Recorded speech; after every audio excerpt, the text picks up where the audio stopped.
Let's kick it old school! Old school essentials.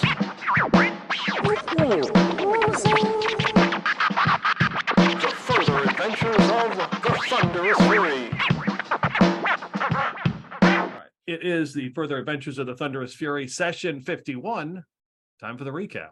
So we are getting the heck out of town because anybody could get rich off of our bounty. We pick up a couple of the homeless that Clintock originally put up in an inn to use as porters because, of course, they were free, and hiring professional porters would be too much money for this group, apparently.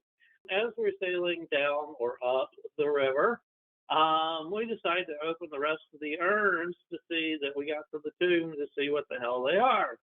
So the first one pops out a serpent, and Corin manages to kill it before it does anything.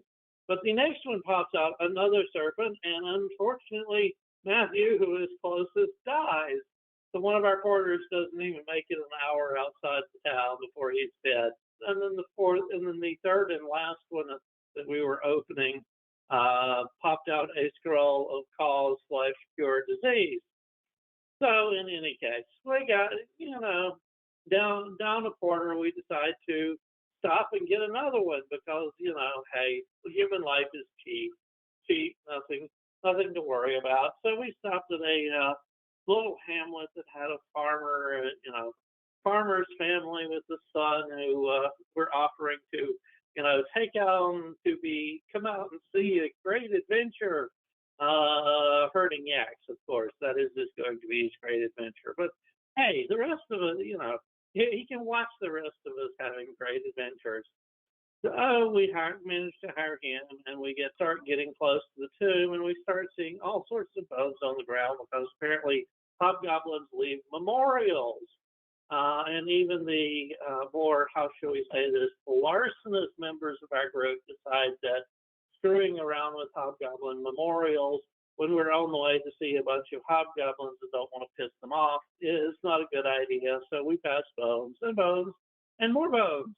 But finally we get to see Yasida, who is apparently a drama queen because he set up, with a throne over this long drop to the river, and has a couple of half giants as guards, and he's got his own banner. And well, apparently, leaders have their dramatic prerogative, but he's a little bit of a drama queen. He decides whether we should pass or not. And various people manage to go through for various reasons. Of course, Basil Wilberforce goes through because of his long-standing friendship with goblins who are allies to the clan. Yay.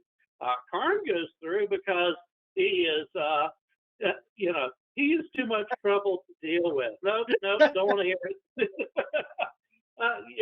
Nope, say comfort. Nope, you can go over there. Bye.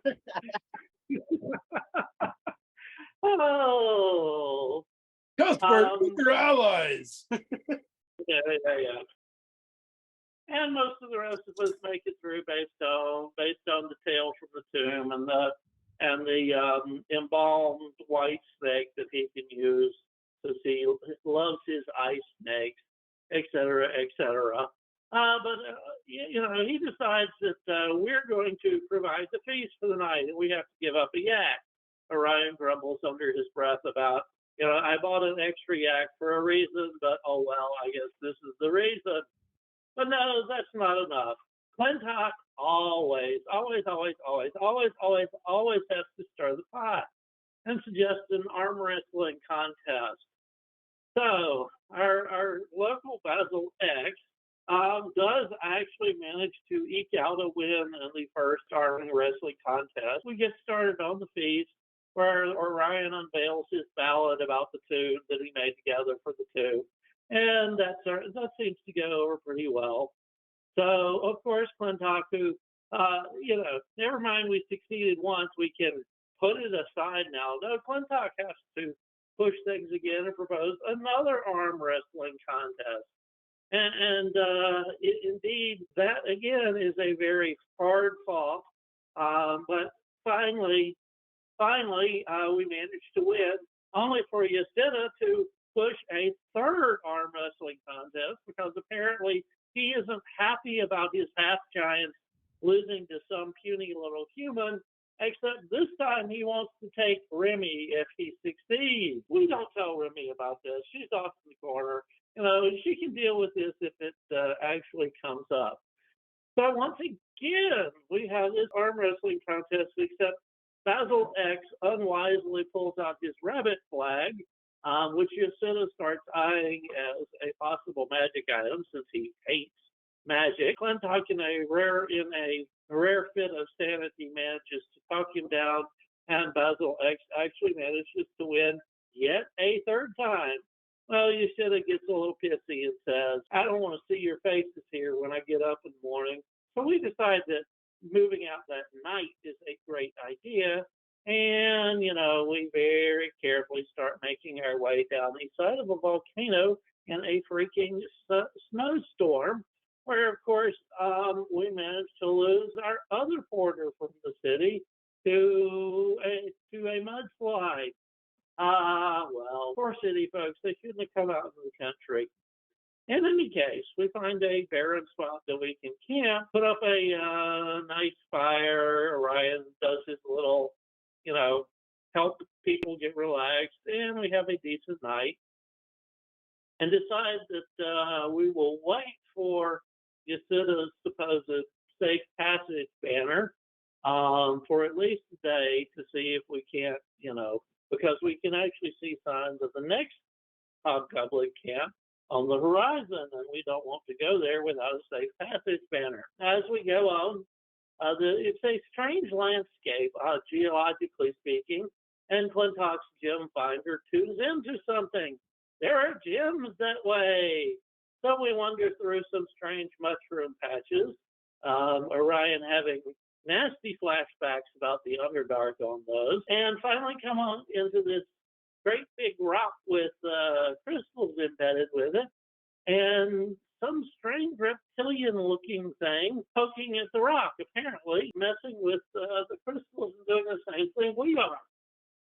Initially, we try to talk with him, but that turns out to be a bad idea because while he's talking, his companions are trying to sneak up on us and surprise us. And surprise they do, and chew into three of our party pretty badly. So we finally start getting into the swing of things, as it were, and get chewed up quite a bit more, but nobody dies, and we manage to kill them and get some decent amethyst out of the whole thing. Once again, Karn, between his lay on hands and his healing potions, is an invaluable member of the party to help us survive. Set up camp next to the rocks and shrooms and spend the night. And then as we get back to the main camp, we see a hobgoblin figure coming down the path with a long pole with Yasida's flag on it. Hopefully it's our safe passage, and the flag doesn't say something like, kill these bastards as fast as possible. And that's where we are. Hopefully not. First thing, we'll kind of wind back. So Clintock, when you were going to get ready and rest for the evening before, because you took the last watch, you realized that the places that Karn had healed with his lay on hands return, as in it was sort of a temporary fix. Gotcha. Interesting. Yeah, that was what I completely missed. I was watching it and Paul said, oh, wow, you don't even have a soul, and that works. And I was like, oh, man, I completely missed that. So going forward in the future, like lay on hands or is going to give you more like temp hit HP. Okay. I believe you're down 3 hit points. Since I had forgotten about it, you get the hit points back from your rest in the morning. But so you have an idea that magical healing from a potion, fine. Healing probably from a cleric or some sort probably is just going to be temporary. Gotcha. Good to know. Good to know. Yeah, and it is the morning. It is windy. It's warm. It's just whipping up all the wet snow, and as you had made camp here, and there is a hobgoblin coming down the trail carrying this flag that's got like a snake skin on it. And he stands before you and he's like, I have a message. And he goes to hand it to somebody. Probably Basil Wilberforce would step forward. Yeah. Okay. What's the message? Sherlock, warriors and companions, I awoke this morning to the Almighty pressing his eternal fist to my helm, and seeing gifts he brought brings me offers of my atonement for the indecorous behavior propelled by Yak's blood. Fine song and spirit-filled competition and woolly bellies. Woolly bellies, huh? I shall fulfill my word, for I am my mother's pain. I send you glue Lerx, one of the steadfast honor and quick of blade. He shall remain with you until you dismiss him from your service. I send you this banner to fly through the Starx Doku until you return to the foot of the Almighty, and when we stand against blasphemous hordes in the hereafter, ye sight it. So he bows in front of you. He's got this big battle axe, and he's like, I am at your service. I'm not saying this, but Orion's eyeballing him up and down, looking at the size of his pack. Is he going to be another mouth to feed that didn't bring supplies? You would probably guess that he may be able to sustain himself. You know, he's not completely like helpless. Not completely useless like the rest of us, right? Okay. Clintock pipes up. I hope you can cut wood with that axe. Whatever you require. I can cut wood or I can split heads, whichever you wish. This is a great answer. We'll need both before it's all said and done. That's for darn sure. This is a great answer. You shall make a great brother in arms. Tell me, brother, have you heard of Cuthbert? I am unaware of this, but if you wish to speak, I will listen. Oh, he'll talk you off.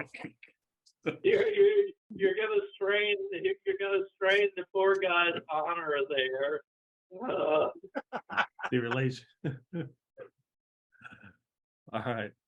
So yeah, you guys are like right at the Lazyhair Herd camp, as I had described before, and you start making your way down as him and Jalak exchange some pleasantries, and he stands next to walks next to Karn, intently listening. You can see he's got that focus, like every word Karn's saying as he looks around, like scanning the countryside for potential threats.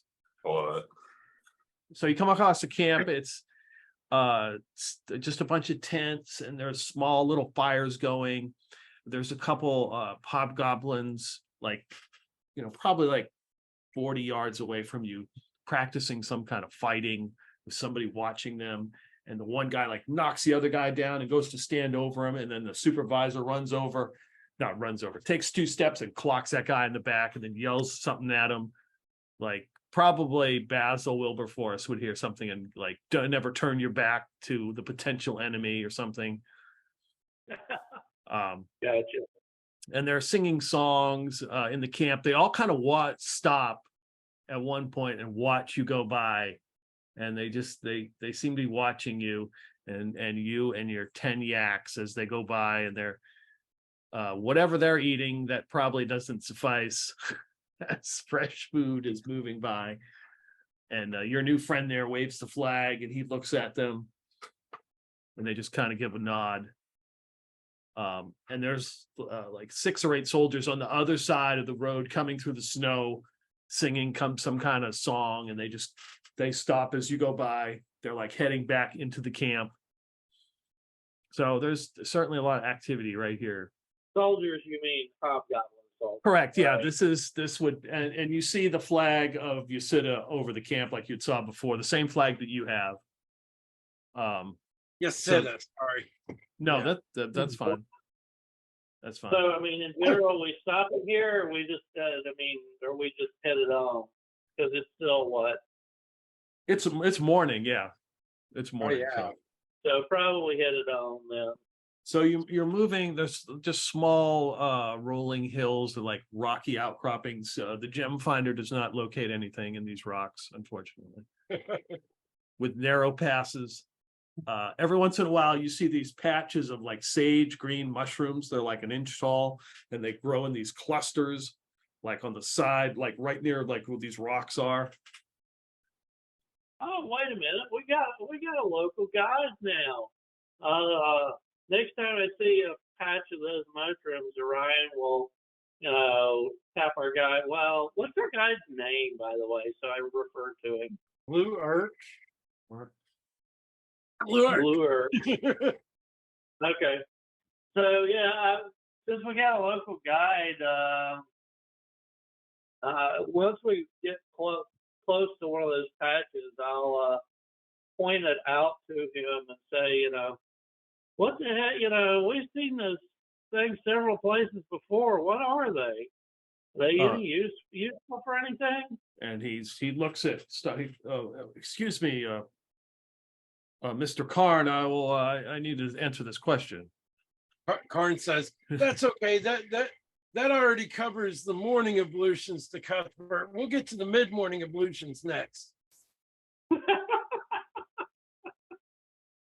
And Glue walks over to the patch and he says, if you pick out the green ones with the white spots, they will help you with rest in the evening. If you cook them properly. Do you have a cook? Do we? Yes, you got the master chef that doesn't add any seasoning. Remember, Karn? Oh, right. Karn the no chef. Oh, cool.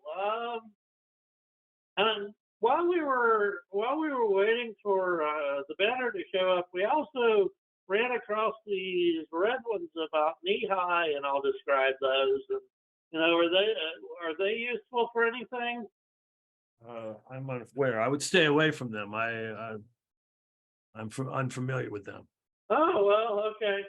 I will sort of, what the heck? Brush off to the side and pick out a few green ones with white spots and Okay. All right. hopefully help us with rest. Also, I'm going to be, when I'm not wandering off the trail or whatever, I will be teaching these people a few decent, marching ballads. Nothing marching chants, rather. Nothing that fast, since this is rocky landscape and we don't want to break our ankles. But Right. something that they can chant along with to keep the pace, keep the beat, and keep their minds off the tedium or the whatever. Glue is going to listen to anything. Karn can give him the life history, of Cuthbert. He will listen to every single thing you say. Felix is also going to collect some of those mushrooms if he overheard. Yeah. Oh, yeah. You would hear that. Yes. It takes a little bit because not all of them. He says specifically, you must find the ones with the white spots. Right. Okay. You begin to move, around. Again, with mechanically with the flag, there's no. So at different places, there's automatically a random encounter. You don't get one because you have the flag and you sit as blessing. So you come across a patch, like a long, like straight, like probably like 20 yards wide, but probably goes like 200 yards of cut down juniper trees. Wow. Look like they've been freshly cut down. Is the person who chopped them down anywhere in sight? You look around. Yeah, no, you don't see anybody nearby. That's a lot of timber to take. Was this done at the behest of Yasida? Blue looks in. He says, I'm unaware of these things, but I hope they had his blessing to do it. I should hope so too. He seems to be a fine chief. These are his lands. They should be respected. He is very wise. So yeah, you guys pass. I mean, unless you want to investigate this area, you can. Clintock just stares down at his compass. If it doesn't show, he's gonna keep walking. Okay. This is my alethiometer. Orion goes, yeah, I hear juniper berries are great for flavoring gamey meat too. If somebody ever used flavoring. Yeah, Remy will go as you guys kind of, because this gaggle doesn't move very fast. She kind of like steps out of the group and like goes around near where these trees have been cut and kind of looks around and is kind of, you can see she's searching for the juniper berries. Is that what you would guess? She starts to pocket some of them. It's something to do. I'll pick up a few for patches that are near the road. You Arn is move, completely oblivious as he's continuing on. Now he's gotten to the afternoon ablutions that you're supposed to give to Cuthbert, barring Yeah. of course battle or taking care of others. so you travel probably another couple hours. Again, it's the same, very similar scene. It's very windy. The wind will blow, and you're wet and blow some snow around, and it's melting, and the road that you're on is muddy. You come up to a murky pond. Clintock, as you just kind of casually look at your compass, the compass points towards like this murky pond, 10 yards right off the trail. Oh, what is that pond or what over there? Gurlick or Glurick? Glur. He of course excuses himself from speaking with Karn and runs over. He says, he looks at the water. He says, I don't think it is fit to drink. Oh, but surely there's something we can forage from there. Do you forage from this pond? So they're not to fish or vegetation that grows near bodies of water. Yeah, he's like going through. He's looking at these long green cottontails or whatever that are growing up, and he's pushing around. He's like, well, I don't think there's anything fit to eat over here, but in the moment that Clintock mentioned something about fishing, Felix is like digging through his pack, pulling out his like fishing rod and his like tackle, and he's like already getting set up. And he's like, I think we should stop for a moment, just to make sure there's nothing here. And he like starts to cast into the pond. I guess we're taking a break. Okay.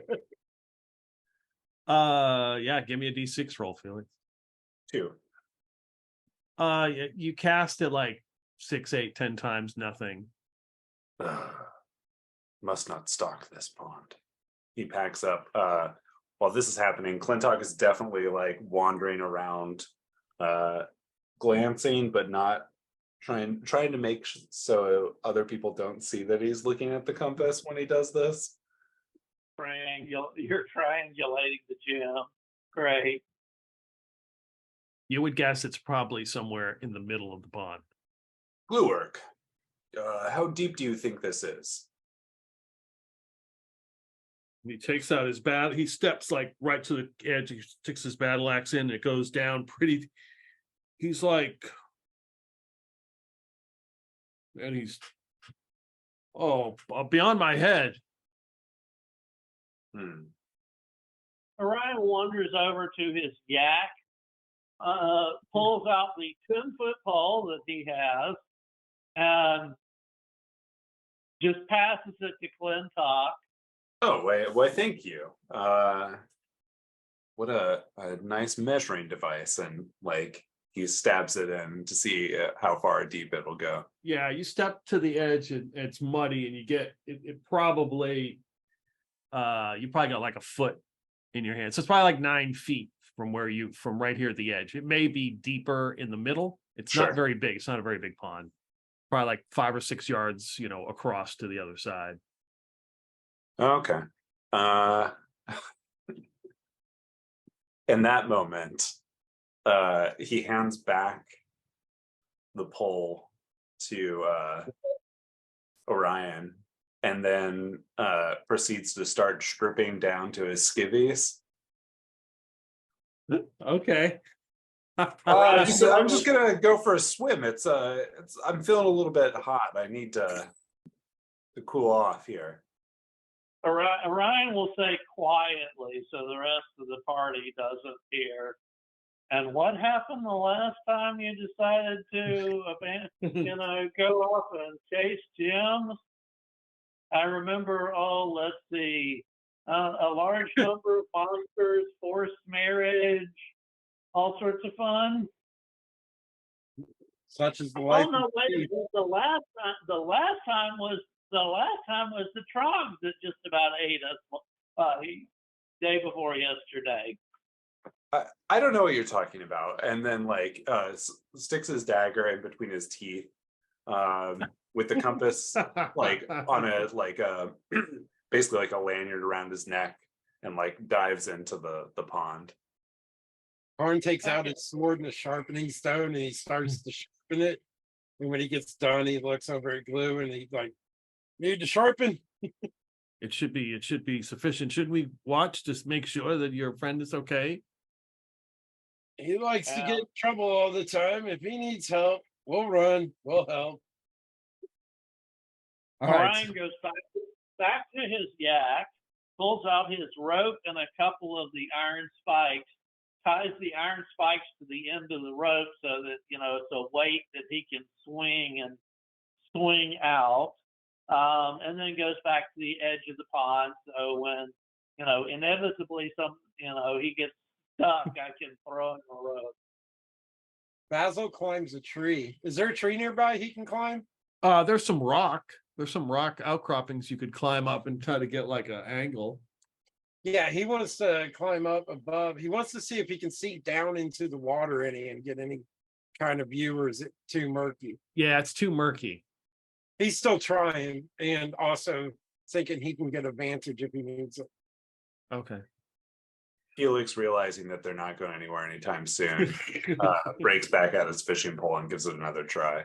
Okay. What'd you get? A 1. Okay. So is this what has Clintock, does he jump in the water and Felix do this, or is Felix doing this before Clintock jumps in the water? This is after Clintock jumps in the water. Okay, so give me a D6 roll for Clintock. Oh, for Clintock. Yeah. 5. All right. And give me a strength roll for Felix. Okay. Roll under your strength. Success. Okay. So Clintock jumps in. First couple, you don't see him. He just drops down into the water. It's murky, and Felix, next thing you know, Felix, you get something on your pole and it pulls you forward. You hold and it's starting to bend the pole. Give it another good tug. Give me another strength roll. Success. So you're pulling, and cresting the water is like some sort of fish, but it's very, very thin, and it's got 2 eyes on the side of its head, and it's probably like 7 or 8 feet wide, and it kind of crests the water, and it's flapping around. And as it flaps around, it shoots out these like barbs on either side, and it starts flapping around in the water, like stirring up all the water. And how long is this thing again? Remind me. It's like 8 feet long. Okay. At least from what you can see. You don't know how deep, like how far in the water it goes. Yeah. Wow. All right. We got good lunch or dinner. Keep pulling. Try to bring this thing to shore. Anybody want to help him? Does he look like he needs help? I mean, it's pretty big. Yeah. Karn will stomp up, go, need a hand? Yes. Okay. Yeah, he'll help. Yeah, you don't need to roll. You've got some help. Okay. Gotcha. And you pull, this thing flops onto the shore and it's flopping around. It's like flat as a pancake. Yeah. And it's like 8 feet wide and like 4 feet long. some sort of fish, and it's got these barbs that it springs out, and it's just flapping on the shore, going crazy. All right. Felix will drop the pole, pick up his sword, and go over to try and strike Yeah, it. you don't need to roll. Yeah, you can kill it easy. Okay. I'll roll Wow. for 7 damage. Yeah, you kill it. Nice. I mean, it's out of its element. It's on the shore, so, and it just dies, and all the little barb things just kind of like fall back into it. He just turns to Gluerk and says, "Is this edible?" For Hobgoblin, of course. I don't know for, he looks at the rest of everybody else. I don't know for the rest of you. Maybe if we cook it long enough. And then he like packs up his fishing pole and tackle. Okay. You don't want to mount it. So give me another roll for Clintock. 2. So in all of this commotion, you like run into something. You hit something solid. Oh, okay. That's like a pouch, and you grab onto it and come to the surface, and you realize you have like a pouch in your hand that's soaking wet. It's a leather pouch. Nice. Tread water for a moment and pry the bag open. Okay. You pull out like this orange glowing gem. It's worth about 50 gold pieces. All right. Add that to the tracker. I mean, the sack itself is kind of like all wet and probably fall apart, but Would this provide like reasonable light in darkness, like the light of a candle or light of a torch, or is it just like faintly glowing? no, it does not glow. It's just It's just like kind of like opalescent. Gotcha. Mhm. Swim back to shore, feeling satisfied. And when he steps onto shore, he'll say to Felix, I guess we both got a prize. And Felix will just grunt. Ugh. And then like slings this thing like over both of his shoulders and carries it back to the yak and then tosses it on top of his yak. Yep. Maybe ties it down if he feels like it's gonna flop around too much. All right, so you have some strange fish, some Strange. Barbary fish, and a gem that you have found from the Murky Pond. The group gets back on their feet, starts moving out as Remy has, had a drink while this is all going on. Because why not? And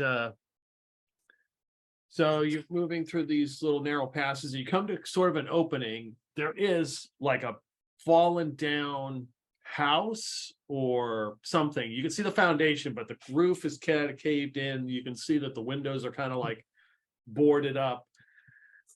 Some sort of structure. Jalak says, this is Lerx Rest. He says, the legend is that some merchant or noble came to one of the early overseers, and he says the overseers were when Raga ascended. The overseer, the overlord, was in charge of all the hobgoblins. He came to visit one of the early overlords and was murdered, and his elven wife or slave or whoever haunts the site. He says, however, and he points to like this river that passes right across you guys. You'll have to like you can step over it. It's not very big. He says it goes to there. He says the river, the stream that passes through, if you drink from it inside, you will gain a blessing. But it's very dangerous to do. Some go in and they just never come out. A blessing, you say? Yes, obviously a blessing for Raga. What do we know of Raga? Is Raga good, bad? All you know from all you understand, Raga is sort of like the patriarch of the hobgoblins. He is like where all the clans originated from. He is good or bad is kind of like Good or bad, he's a hobgoblin. There you go. right. You know, he didn't really, his tomb, he's not really there. He's sort of like ascended. Oh, perhaps Raga sits with Cuthbert now. What do you think, Gluework? Do you think this little traveling band needs some blessings from Raga? Or do you think we're good enough? I have my suspicions we're fine, but Yes, I don't wish to go inside. We generally stay away from Lerx Rest. It is only for those who are afflicted with something and that needs to be taken care of, or the foolhardy to go in. Ah, but blessings should always be sought. You said the foolhardy. Yes, I did, and I said the magic word.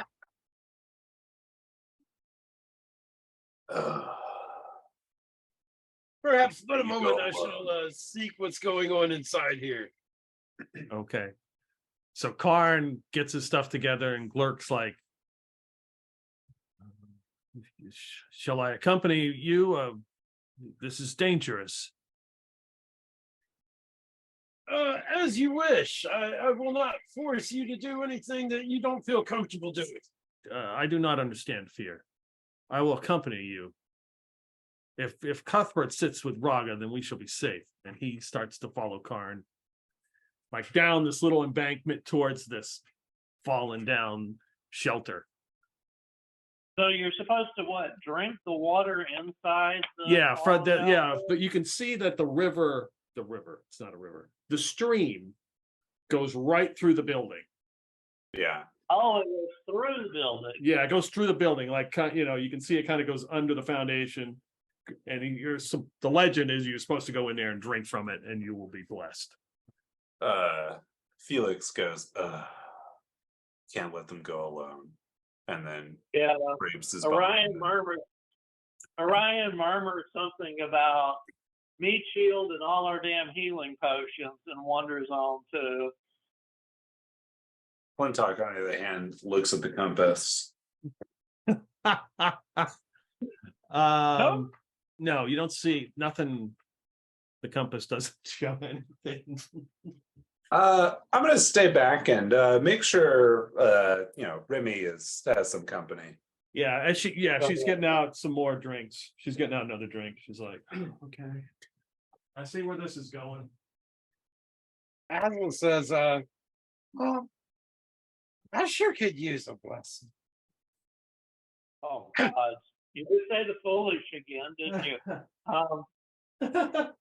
But I just figured there's got to be a reason why you told us only the party goes in. No, it was at the spur of the moment. I said foolhardy. So Too late. Too late. Too late. Players and adventurers, throw out those plot hooks and you catch fish. Look, you know what? I see Karn as the kind of guy who just has to go along through life and touch everything that's around him. So who is going down here? We got Karn and Basil. Glue and Felix. Is Basil? Did I hear Basil Wilberforce is going or no? He's like staying a good distance away. Well, no, he's going to go. Oh, okay. He's going to go. He hears blessings and Karn's going, and he figures best place to be is close to Karn. As long as he doesn't have to listen to Karn, he likes being close to him. Is Orion going to document? Yes. No, right. no, like I said, people hear Orion mutter something about, meat shield and all our healing potions. Okay. Yeah. Oh, yeah. That's right. So you're walking down this embankment, and there are like 3 windows that you can see that are boarded up, that have been collapsed on. And you kind of walk to the side. You can see that there's an opening that's kind of fallen in. But there's a little bit of an opening that you can just kind of walk in. The vines and have grown up around it, and there's snow, and it's wet, muddy. What is the marching order? Well, of course, Karn's going in first. I don't know why I'm asking what the marching order is. Basil's going in last. Yeah. Felix will be right behind Karn and Gluark. Okay.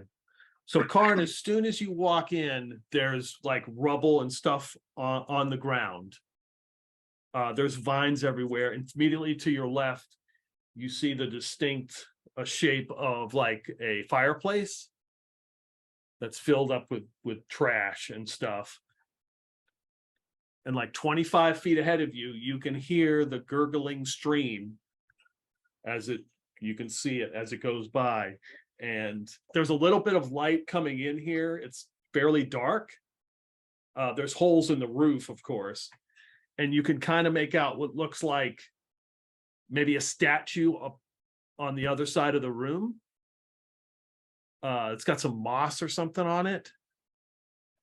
And there is a pillar on the other side of the stream, probably like 35 feet ahead of you, that's all cracked and broken, that maybe was put, it looks out of place. Maybe somebody put it up, maybe to help support the roof at some point, but it's all cracked. But that's kind of what you can get just coming in the room. You would have to have a torch or a lantern to see the whole, the whole area. He stops for a minute and lights a torch. Okay. Yeah. So you light the torch and you look around. There's just rubble, and you look into the rubble and you can see a body that's decomposing. There's some snow covering it with a sword nearby. Oh, this is interested Basil. He wants to go over and loot the body. Of course. And as you enter the room, you can distinctly hear a knocking noise, like somebody is knocking at a door. But if you look around, you don't really see a door. Can Karn discern where the knocking noise is coming? It's on the front. You'd have to cross this little stream and go into the rest of the building. Okay. You find 6 gold pieces on this decomposing body. Big smelling gold pieces. Yeah. Anything else? How about the sword? How does it look? Weathered. I mean, you probably could take it and fix it up and spend some time repairing it. But I mean, it's been out here in the weather and the whatever. Yeah, no, he'll discard that then. He'll leave it for somebody else who might be able to make use of it. And then up close to the stream, you can see that there's a lot of broken like pottery and stuff. Like I said, it's kind of lined with vines and grass, and there's some little piles of snow where there's like a hole in the roof, and it's wet and damp. And you occasionally will hear that knocking noise. It sounds like somebody knocking on a wood door, clear as day, but there's no obvious wood door in here. Clintock will spend a moment trying to listen carefully and see if he can localize where the sound is coming from, if at all possible. Or sorry, Felix. Okay. You would guess you see the statue across the way, as the Karn has his torch, but there's a little bit of light coming through, and you're guessing it's somewhere near where that statue is. Like maybe there's a door there or something. It sounds weird because there's probably not a solid door to be knocked on in here. Yeah. I'll walk over to it and investigate. Okay. So to walk over to it, you would have to walk over the stream and go to the other side. Yeah, I'll do that. Okay, and that's when we roll initiative. Oh. Yeah, I'll do it. You had to walk over the stream. All right. I rolled a 2. I got a 5. So you guys are investigating, checking this out, whatever this Lerx Rest, this religious, and this sort of spectral figure kind of illuminates and kind of comes in out of nowhere in the middle of the room. It looks like an elven woman. And she doesn't look happy. Oh, lovely. You guys are up. I would say, Felix, you're close enough to her that if you wanted to close in and attack or negotiate or chat or whatever. I will start by putting my sword like down into the floor, kneeling down, and taking a sip of the water from the stream. Okay. Very good. Okay. Give me a D6 roll. 6. Are you currently at max HP? I am. Okay. You are still currently at max HP. Okay. It's very refreshing. It tastes, but it has sort of like a metallic taste to it, though. Okay. All right. That's what Felix is doing. The rest of you see the spectral elven woman who looks angry in the middle of the room. Karn immediately holds up his sword with his other hand as he tosses the torch to the ground and says, Cuthbert compels thee to leave this place, foul spirit, and tries to turn him. Excellent. All right. Give me a roll. Nice. 9. Okay. I got to look up the. What level are you? We just 3. talked about this, right? 3rd. Unless he's leveled up recently. I don't know. You make it through this encounter, you might. She That's just why he's here. she looks at you and just grins Okay. very sadistically. He brandishes the Hemadiah sword and says, if that is your answer. Nice. That sword is badass. Hopefully. Yeah. So Gerlich sees this creature and jumps over the stream and runs up with the battle axe and goes to attack it. Not with a 9. He swings and like the battle axe just like goes right through it. And he curses at it in Hobgoblin.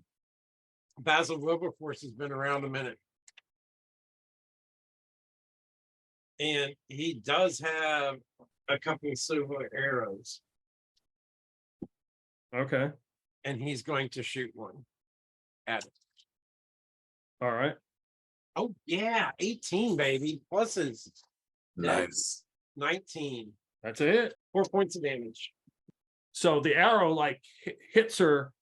It goes through her, but it seems to pull away. So you can see the arrow go through and like pull some of her spectral form away and like tear it off. And she's got like this small hole in her. He makes note of whereabouts the arrow lands because he's going to have to get it back because he's only got a couple of these. Well, he's got 6. So I suspect those of us without silver or magic weapons are going to be in trouble. But you know what?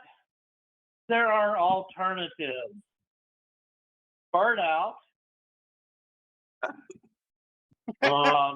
Run up and attempt to peck claw the woman. All right. I thought maybe you would try buffing us, but I like birding out too. If nothing else, it'll give her something to pay attention to while the rest of you figure out what the hell to do.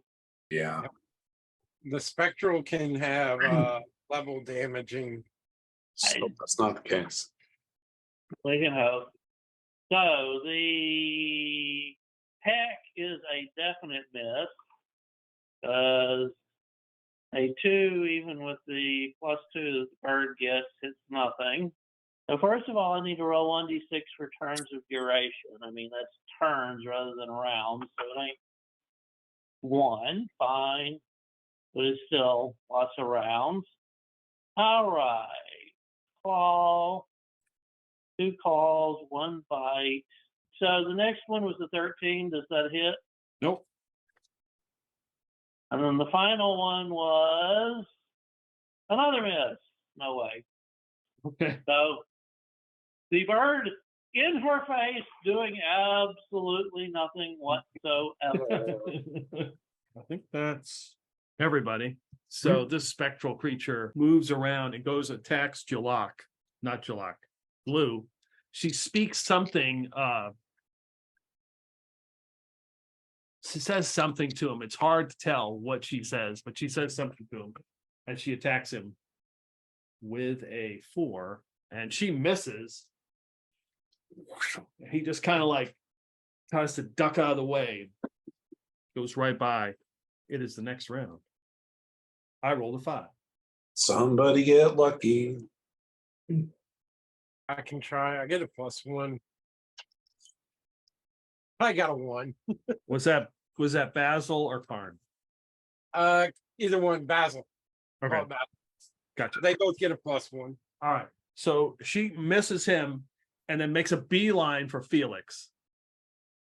Because of course, drank from the stream. And attacks with a nat 1. Woo! What? Even in death, you haven't trained with the blade.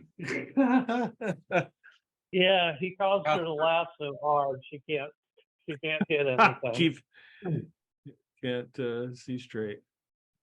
Cuthbert provides in mysterious ways. Yes. With this crew, I'm surprised you don't have that table open all the time.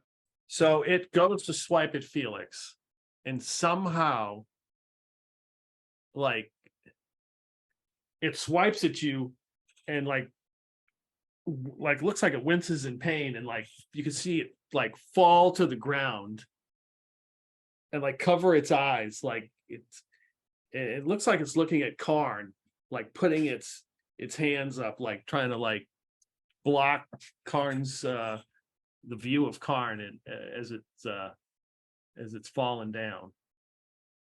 Oh, he's so ugly. It is your turn. Felix stands up, pulls up his sword, and swings down at her and says, my silver blade bows to no spirit. For a nat 20. Whoa, okay. Well, see ya. So that's max damage. Yep, max damage and 1 roll. 9 plus 6. So 15. Yep, 15. Give me a D100 for the critical hit. 47. Okay, you just look really good doing it. All right. So yeah, you like go right through her. She looks like she wants to scream in pain, but nothing comes out. Nice. Right. Well, the bird will wander over and hopefully be a bit more effective this time around. No, that would be a miss. That would be a miss. Damn. Sorry, I can't roll worse. Shit. Nat 20. All right. That was on the claw. So the question is, now the bird is a transformed being, so is it magic enough to hit her? Roll, give me a D100 for the critical hit. Okay. D100. 86. All right, what's your total damage? Well, my question is the bird magical enough to actually hit this thing since it's a transformed, since it's a transformation? I will say in general, no, but you got a critical hit, so I will give you some damage for doing it. Okay. So what's the max damage on that? The claw is 4. Yeah, the claw is 1d4, and I also rolled a 4, so it's 8 damage before any adjustment. And roll a d6. I roll a d6. That would also be a 4. I like 4s this round. It's still up, but you like claw at it and actually managed to rip some of it away. Oh, nice. and it kind of again like pulls back. That's It too doesn't. bad. It doesn't look very good. Well, this round we've still got Karn and our hobgoblin friend, I think, and Basil Wilberforce. Yeah. How wide is this area compared to where she's at? Is there any way that Basil, she's on the far side of the stream from us still, right? No, she moved up to the stream because Felix was there. Okay, so they're basically in the stream. Yeah, they're not islands though, but basically. Yeah. Okay, so well, I'm trying to decide. What I'm trying to figure out is there a way that Basil can maneuver up and sort of slip behind her to try to make a back attack in the next round, or does he think that that's going to be pretty much impossible and he should just stand his ground and shoot an arrow? Like I'm trying to picture this to think that he's going to try to sneak up behind her. Okay. You could sneak up behind her. Whether you get the sneak attack or not, you'd have to find out. Okay, he's going to attempt, like if it looks like there's room for him to sneak up. You could like run you're on the other side, like where the body is, and like jump over the stream and go to the other side where that pillar is and stand behind the pillar and shoot. Yeah. Oh, shooting can get a back attack? I thought you had to I thought you can shoot. Yeah, I thought we've done that, right? Yeah, you can as long as I don't know it's coming. Yeah. Okay. So he's going to try to move around behind her for a back attack. Yeah, you can do that. Okay. Will that take him an extra round, or can he do it this No, round? you can do that. You got enough movement to do that. Okay. That's what he's going to attempt to do. He gets a 17. Plus one. You fire, it just misses her. Well, with plus one, it's 18. Is that it just misses her, and it clanks off the back of the wall, like sticks into some of the vines in the building. Again, he makes note of where that arrow. Yes. He's using his silver arrows. Now he's only got 4 left. And Karn is going to run up straight on her with the Hemadias sword. He's dropped the torch, and his shield is up. And he takes a slash. And that's a 3. Okay. So that's not going to hit. No. No. Our buddy. Well, look, see, he's right there with you. He rolled a 3 as well. Damn. So he comes up and tries to come from behind and like swing and miss. And she is just like looks confused and I think that's everybody. Shoulder to shoulder with the hobgoblin. His new fight buddy. I rolled a 6. Oof. Well, it's my turn, so let's see what I can do. I rolled a 5, but I got a +1. So all right, so you go first. There you go. The bird is attacking. The bird is attacking. The bird is attacking. Yeah, we'll see. I probably can't recreate that. I like my 2. Back attacks get Really? +4, don't they? Yeah, +4. 21. Do I roll damage, or do I discover that I'm not quite magical enough to hurt? Yeah, you're not quite magical enough. Bummer. Oh well. You're a nice bird-like distraction. And the third roll is an 8, and since you told me I could talk in bird form, it's like, what the heck? That hit, but I didn't feel anything. Felix swings his sword again and says, "Another taste of silver for you," with a 19 to hit. Yeah, that's a hit. 5 damage. And again, she like looks like she's going to scream in pain. Nothing comes out as you just like slice right down. It looks like there's almost 2 forms of her like floating in the air.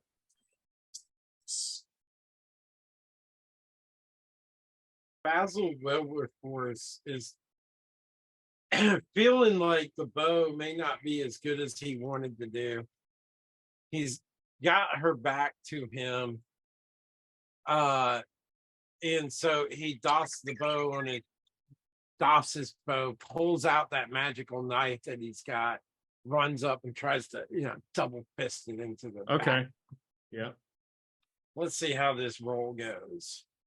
That is another 18 plus 4 and plus 1. No, yeah, 18 plus 4 and his dex is plus 1. So 18 total. No, he rolled a nat 18 plus Oh, okay. 4 Yeah. for black Yes. attack and 1 for his Yeah. dex. And this is the magical dagger. It's a D6 and a D4. Yep. She had 1 hit point. Tell me how she dies. Oh yeah, like he's just like double fisted down on top of her head. And I guess if there's no resistance, it's just gonna go right through dragon spidery entrails of ghost Nice. along behind it. And as he just like he sort of stumbles and trips and rolls over and bounces up and goes, "Did I get it?"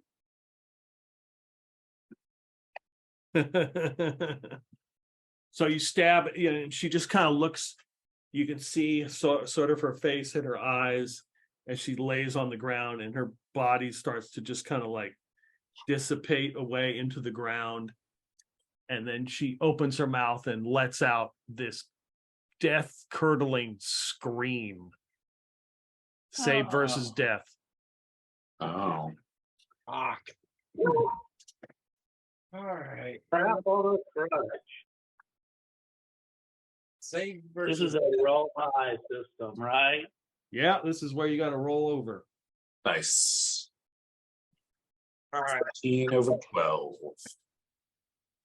Right. And then for power, All right. Well, first one is a fail. And the next one I have to look up. Karn Survey passes easily, but Basil fails. You do have a hustle point if you wish to use it. Yeah, Basil uses hustle point. It's Save versus death, right? Yeah. You got one out of me. I got a 14, and he makes it by 2. All right. I'll definitely use my hustle point. Sorry, I'm still looking up my death save. If I roll the number exactly, does that pass? Yeah. Because I rolled a 14 and my death save is 13. Yep. Everybody made it. Wow. So yeah, you guys for an instant, for those of you, felt like your life force kind of like fading, flickering. And then she just disappears. You can hear like the pillar in the room. You can hear like it crack and a couple pieces fall off and some snow falls onto the floor.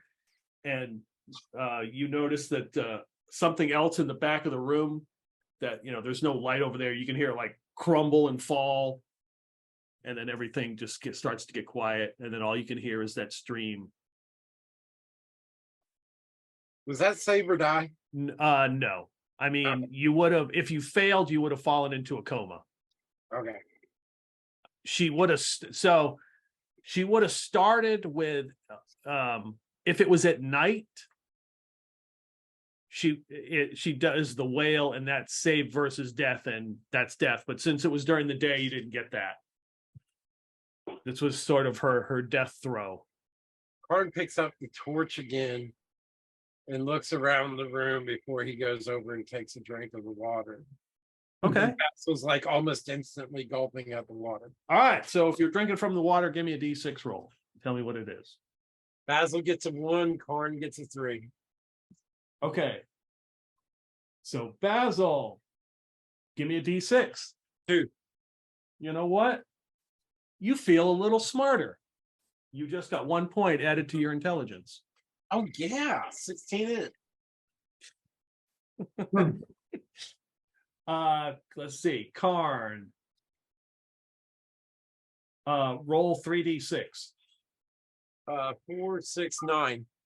Basically, you are immune to any disease for like the next 9 days. That's Karn always. Even at his level. Aren't paladins always immune to disease? Seeing everybody sort of drink this stuff and brighten up and wow, good. He will drink, and let's see if I can't find the negative part of the stream. Well, I got a different number at least. It's a 5. Yeah, you're healed to your max HP, and any negatives you had, if you had like, are gone. So you feel refreshed. Yeah, paladins are immune to all disease. Okay, so yeah. So instead of that, you can cure disease for the next 9 days. I did have it. So you are allowed to do that. Felix will say, "Battle makes me thirsty," and then like reach down and gulp another handful of the stream. Yes, it's very refreshing. Nice. Let's see. Well, the hobgoblin. So for 8 days, Glue is immune to disease as well. Oh, nice. Time to go out and get some of those skanky hobgoblin girls. You say that in bird form? Yeah, I say that in bird form. Basil can learn an additional language now. Oh, nice. Wow. Yeah, you've got the torch, and as you're near the stream, you can see that there are 2 statues. Some of them are broken. They're about 5 or 6 feet tall, and they've got some kind of moss or whatever lichen, something growing on them. Examine the statues. Over here. Yeah, Basil's going to look around at everything and poke and prod and check things out. Run his hands over the statues, check the bases, look for traps, looking for hidden treasure. You find like a wardrobe closet, like freestanding, the wood is all warped and rotted, and there's some old clothes in here that you open up, a bunch of moths fly out. Nothing to match his finery. No, not anymore. Oh, that's right. He did get himself a spanking new. He got himself. He did the nouveau riche thing and nouveau riche thing. And Yeah. Got himself a spanking new outfit when we were in town. I forgot about that. Blew his money. He got some really, really sweet traveling clothes, made sure that they're real tough and good looking and matching and all that. But he hasn't taken a bath since he's left the city. That habit has not formed in him yet. And then he got a set of clothes to wear when he's in town and stuff like that. But it's kind of like too stand out, like foppish looking. Right. He's got no sense of nobody would style take at all. you for a thief. Nobody would take you for a thief. Just a fop. Yeah. All right. So investigate. So you also find like some kind of altar that has fallen over, and there's a couple candles on the floor. And next to those candles and some kind of cloth with some symbols on it, you find 2 pieces of jewelry. Ooh. It looks like a platinum necklace. He holds it up and says to Karn, "Do you know anything about this or about this altar? Do you recognize anything here?" Or maybe to Glue, he's asked the same thing. So Glue comes over and looks at the symbols. I don't know what this is. It's hard to tell what they are. The cloth and stuff is faded and it got holes in it. So, but you said 2 pieces of jewelry and then platinum necklace. What was the other piece of jewelry? You see, there are 2 matching platinum bracelets. He asked Karn, "Can you hold these? And does it hurt?" I mean, no, you can pick them up. I mean, they need to be cleaned off, but the platinum necklace is worth 1,300, Woo! and both the bracelets are 500 each. Whoa. Whoa. Basil puts the bracelets on and Nice. drapes the necklace over his head in like total disregard for safety. Love it. Expensive stuff. Yeah, and among among the rubble and the broken pieces of pottery, you do find like a couple more bodies that are desiccated and some skeletons, and 5 more gold pieces among them. Nothing bad happens to Basil when he puts them on. No, they're not cursed. He takes them back off and he says, how do we want to deal with these? I mean, they look expensive. We can probably get some good money for this. We'll sell them and split when we get in town, or a place we can do this. I don't think the middle of the wilderness is where we're going to get best price for expensive jewelry. Right. Do we have like a way of recording party loot, or should we just pick somebody to carry this and then we'll figure it out later? Yeah, just throw it on a yak and we'll figure it out later. Throw it on a yak. Throw it on the yak. Okay. And I don't worry about like you have to sell it to get experience. You get experience when you you have it. So I will divide the experience for the You gold. want to put it on Karn's yak because he's like, you can trust him. I mean, Basil has it. He can do what he wants with it. Yeah, exactly. He says he's putting it. Yeah. Speaking of experience, I still had Orion at level 3. Yeah, Orion's level 4. I rolled the hit die and was a 5, so now I have Okay. 18 hit points. Still a long way to bird form. Other than that, not much changes. It's the next level. It's the level 5 where a lot of like saves change. I can use three first level spells a day now. Yay! And the only other things in here, there's a grindstone that's was on the stand. It's fallen over. I would say Basil Wilberforce and his newfound intelligence. He realizes that this other thing is like a broken, fallen part loom. I think they made clothes and stuff in here too. They probably powered the grindstone with the river flowing by. Sharpened tools and stuff. I wonder what kind of place this was. I wonder what they made.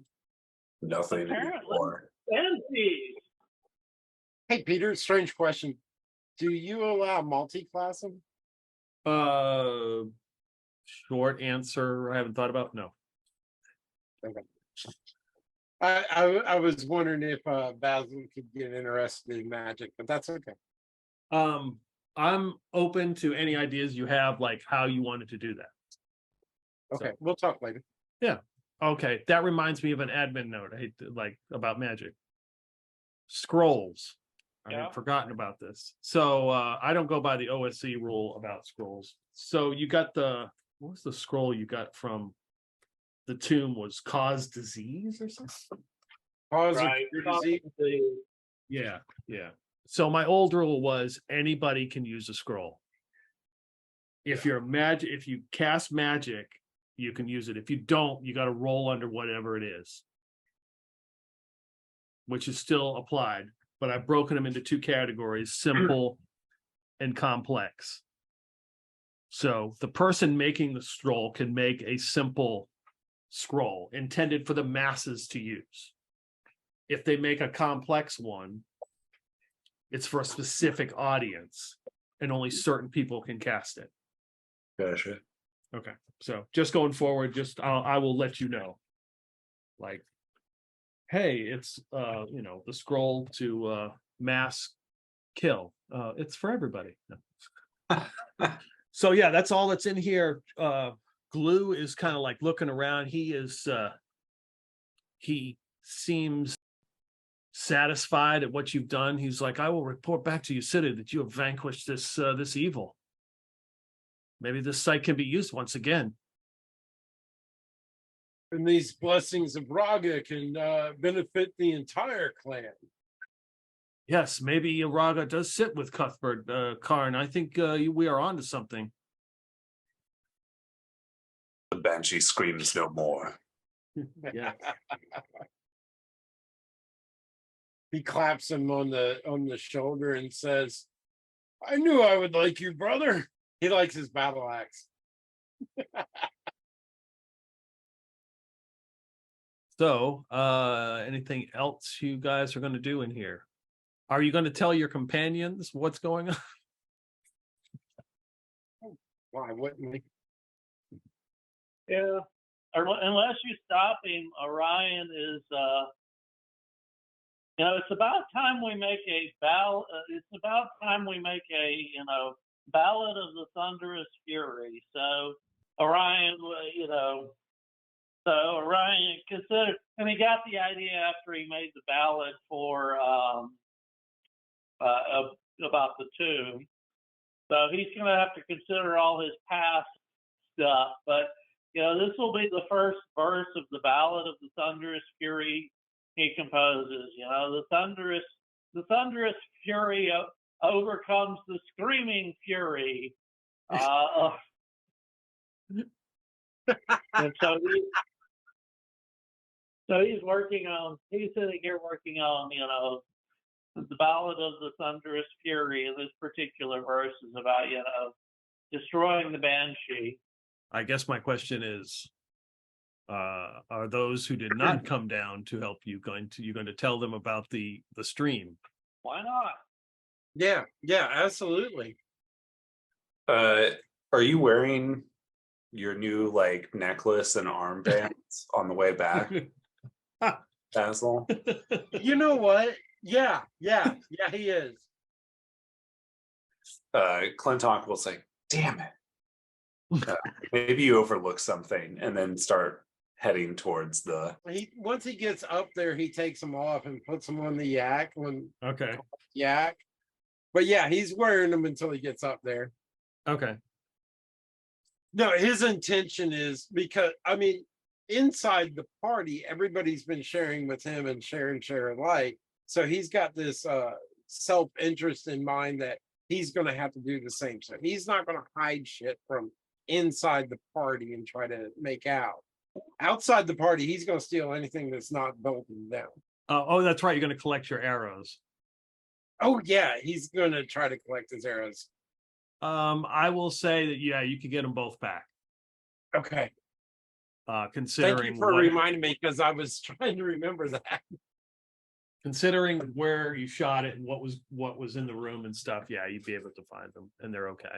Clintock is gonna drink from the stream. Yes. For one. All right. Roll a d6. 5. You definitely feel hardier. You gain 1 point in your constitution. Oh. Nice.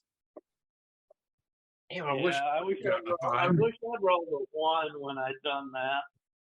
Stats are hard to come by. And this system isn't like 5e. You don't get automatic step bumps. All right, so let's see the rest. Well, when you tell them about the stream, all right, I'm going to roll for Remy. So Remy and Jalak and Fernala all drink from the stream. Nice. We got Jalak still. Yeah. Yeah.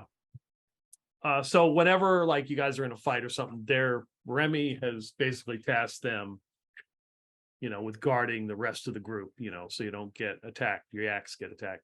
You also have Jahin, and if somebody wants to roll a d6 for Jahin, the guy that you picked up and told him who thought he was going to be a yak farmer. Oh yeah, the kid. I rolled a 4 for him, Okay. which is I think the new roll, so it does something completely different. He turns into a yak. He feels refreshed and rejuvenated. ready to take on the rest of the day. Now, Okay. what is Johan's motivations? Does he was clinging to somebody, wasn't he? Wasn't it Clintock or Felix? I don't know if he was clinging to anybody. You just went in and you gave him the 5 Somebody gold was pieces. trying to like groom him. Somebody was trying to groom him, I thought. Maybe it was Orion. Yeah, you know what? Yeah, like I think Orion was teaching him. Wait, did I find out he had a good charisma? Yeah, He he's the one he is really good looking. His charisma 17. So he is very charming. charisma 17 and a decent instrument. He should be able to walk into a town and have the girls fall all over him. Ballads are great for teaching both singing and giving some good stories because they're more vocal, they're more verbal, they're more words than they are song. So Okay. yeah, I'll be while I'm composing the Ballad of the Thunderous Fury, I'll be teaching him verses so he can chant off the Ballad of the Thunderous Fury. Nice. It is starting to get late in the evening. I say late in the evening as in the sun hasn't gone down yet, but it's been a long day. Whatever your torch, take like 3 turns off your torch, Karn. Okay. I don't know if you're keeping track of that. Just something else to add to your tracking. But you probably spent about 30 minutes in there, all with the fight and looking over everything and different people kind of going in, and they make sure that they bring some water, some of the stream water for the yaks as they're letting the yaks drink some of it. And the stream, of course, cuts through, so the yaks are up there drinking. You get 6 turns out of a torch, right? Okay, so Is that correct? I don't know off the top of my head, but I just figured you're using it just to make sure you got plenty of light. Yeah. So it's half burned out. By the way, I rolled for how long my cloak is going to be on cooldown, and unfortunately, it's 6 days. Okay. 6. Rough. I went from 3 Yeah. torches to 2.5 torches is what I did. Okay. But I mean, we can make more torches from tree limbs and shit like that. Right. But Yeah. You can improvise. that's what he's them. carrying at the moment. Yeah. If he gets stuck in a dungeon without preparation, he's screwed. Well, Jalak would say that maybe this is a good place to make a camp, not here, but like on the other side of the road, the path, kind of where the stream is. You know, the yaks can drink the water and we can make a camp because, it's been a long day and I don't know how much farther we'll get before it becomes dark. Sounds like a good place to make camp then. Yeah. Because Jalak would say he would not advise staying inside the structure because he's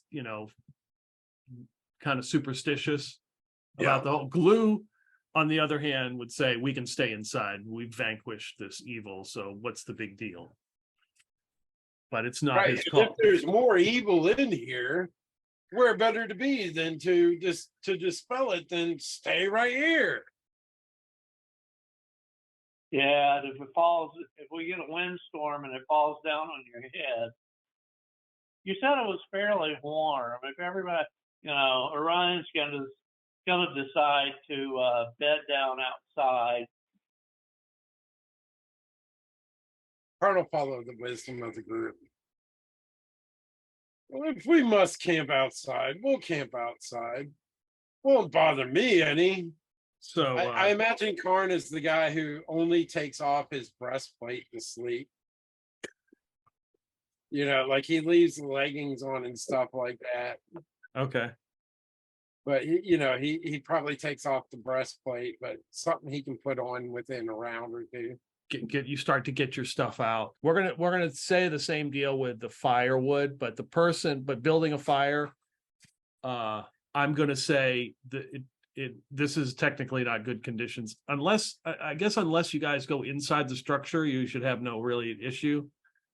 But if you build a fire outside, it will be an int check, and it's not that you don't build a fire; it just takes a little bit of time, and you really don't get the benefits of it because you having to maintain it. So that will be like an added check But again, cooking is wisdom and camaraderie is charisma. Unless, I mean, Whoa. you could have Jahin do some, work on his, do something to try to bolster the group as Orion is under his tutelage. Well, I will definitely give him his. Hey, part of being a bard is facing an audience, and this is as nice as he's likely to get to start out with. And before he actually gets up everybody in front of everybody and recites the first verse of the Ballad of the Thunderous Fury, I'll sort of take him aside, very quietly say, think of it like you're talking to the yaks, okay? They're not an audience. They're just a bunch of herd animals you're trying to get to listen to you. Yaks. They're yaks. And then I'll, trot out the boy and say, our wonderful prodigy here, our wonderful prodigy is going to present the first ballad of the Thunderous, actually probably about the 64th or so verse of the Ballad of the Thunderous Fury, and we'll work on the other verses later. So I'll make a roll for him. Okay. Basil will try to light the fire. He's got a 16 in it. Yeah. Uh, That's kind of I ironic rolled- that he's lighting fires. And he got a 3. I rolled a 7, so well under his charisma. Yep. And everybody That- else can collect the firewood. We're not gonna roll for that because Okay. you've got plenty of people to run around. And then cooking. Are you going to cook those mushrooms? Yeah. If Glue says they should be cooked, Yes, you should cook them. Yes. Carl's His got a- idea of cooking is probably a little bit different than yours, but Karn's got his 13 wisdom coming into play. And he got a 5. wow. Okay. These dice roll low all the damn time. They are why he missed everything on that.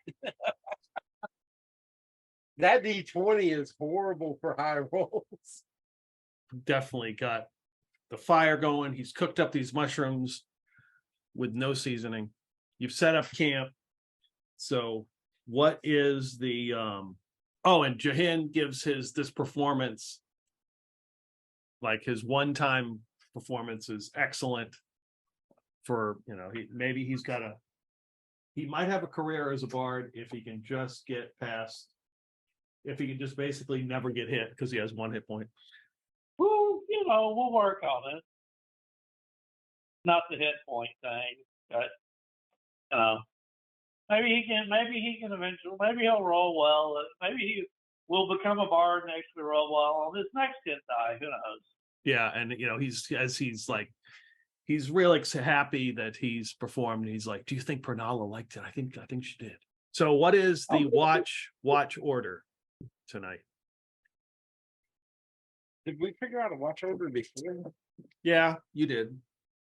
Clintock, before anyone says something, volunteers to take last watch. Yeah, because we talked about you were doing 2 people on a watch because it was back to back and you could, keep each other awake. So is it Clintock and Felix is going to be both your characters or you want somebody else? Felix will offer to take first watch. Okay, so Felix is going to take first watch. Karn will take any watch at all. He doesn't care. Basil would probably like to take first watch so he can sleep through the night. Okay, so Basil, Wilberforce, and Felix. So I'll take whatever people aren't. Orion will take whatever people aren't normally. Other people aren't taking, which sounds like mid. Yeah, so Orion and Maybe Orion and Karn. Karn looks at Orion like his best friend. Like, yeah, that's true. Or do you want to let Karn sleep? oh no. No, he would absolutely take a watch. He would feel like he was shirking his duty if he wasn't. So Glue will take the watch with Clintock. Glue will be up, kind of roaming around. The rest of them, Jalak, Pranala, and Remy, kind of like have their own watch where they're kind of like watching the yaks, because it's kind of a big camp. I mean, it's not a, you know, you guys have one part, they have another part, so they're kind of like doing their own thing. But we're ready to jump up and run and help them, right? Right. Yeah. Yeah. Like all they got to do is make a noise or scream an alarm or something. I would say Karn is asleep at this point. It's nighttime. It's still windy out and wet. And Felix and Basil Wilberforce are kind of, everybody's bedding down, getting ready to rest for the evening. Jahin is just kind of like super excited because his performance just went off flawlessly, and he's got these visions of performing in Clinkville, the big city. I'm going to the big city, man. And Glue comes around and he pulls out a pipe and he starts to stuff his pipe with some sort of substance, and he's like, shall we sit and contemplate for a while and have a smoke by the fire? Sure. Basil's down for this. Okay. Which watch was this, or was it before? This is like this is kind of like as the first watch begins. So Orion, you still are up. You're just kind of Okay. Yeah, sure. Karn went down before the sun. Oh yeah, so because Karn is out. Yeah. Yeah. So the three of you are there, and Glue just kind of reaches into his pack and he pulls out a what looks like it's a pipe, but it's made out of a gourd. And he starts stuffing it. He starts stuffing it with some kind of like uncut leaves or something, and he begins to light it up, and he says, we shall smoke and contemplate the next day's course of action. Well, that sounds fun. And he takes a puff, and you can smell the smell of elderberries fill the air, and he hands it to Clintock. He says, like to take some. Clintock looks at it and then takes a pull from the gourd. Okay. And then passes it to Orion. Yeah, it's like sweet, got a nutty flavor, taste flavor to it, and it smells of elderberries. Gotcha. This is pretty pleasant. Orion will, of course, take it. All right. Basil's down to clown with this. Yeah. Basil, and as Basil, you go to pass it, you see somebody's hand grab it, and Remy's like, "Oh, you're gonna without me, huh?" And she sits down and she takes a big hit off of it and passes it to Glue. Like Basil's like, well, I was hoping you were right there. Okay, so this is a mechanic. It's in Dolmenwood, which I'm stealing. This is the pipe leaf mechanic. So basically, if you smoke this pipe leaf, and because there are, this is a specific pipe leaf. There's like 20 different versions, but if everybody smokes it for 1 hour and contemplates like what the next day's, just talks about stuff. Mm-hmm. One person makes an intelligence check and you will get a bonus. You get a +2 because you got a bunch of people smoking it. And you basically get to ask me like one question that you have going forward. And I can sort of give you a roundabout answer. It's called quiet contemplation. I'll let our bard make the check and the question. I've got a 10 in. We gotta have somebody better around here. Man. Basil has a freshly minted 16 in. Oh, well, there you go. Basil. Sounds like you're the in. Okay. All right. So you guys are just all around. As Glue has brought out his some pipe leaf. The pipe leaf name is called Fatty Lumper. Fatty Lumber. Lumper. He takes a pup. He goes, hands it to Remy. He says, what do you guys think? Tomorrow, what should we do? And how should we approach the day? He's looking for input for the Right, things. right. You all can come up with some sort of Yeah. question to ask. Yeah. But Fatty Lumper does have an effect, a side effect, Okay. a ravenous appetite. Fatty Lumber. Great. We get the Banshee. So- We're gonna get the munchies. Well, We get the Banshee. we're cooking up that giant fish this evening. Oh So yeah. Oh yeah. Yeah. Yeah, everybody was- lots of it. Yeah, everybody was kind of like, I don't know, but now it's like, man, bring that on. Yeah. You know, I never knew when I grew up a bard that I'd be a practical bard, but Ryan's like, you know, I'm tired of getting jumped by everything. You know, if I had to ask a question, it would be, you know, how do we avoid getting jumped on by all the damn wildlife and other shit around here? Well, I imagine Glue would say by not going into places that I tell you. Only the foolhardy go into. Yeah. Or something like, you know. Well, it can be even more expensive than that. Like, what should we anticipate? Like at the end of this, after the mountains are over, or something about the infinite road, or like even just in general like that. Our guide knows what we're looking forward to in the next day. But Right. this information would be about something that's happening in the next day, right? Yeah, that's how I was trying to present it. Like, Yeah. just you're it's the end of the day, everybody's like smoking and we're chatting and just talking about.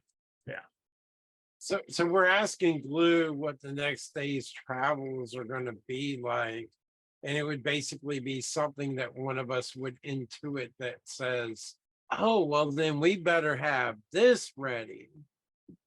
Kind of, or it could be more of a general question, like about the last, whoever this vampire is, or how, what do we expect to find when we get out of these mountains? I mean, what is past that? I mean, what, it could be more expansive than just that.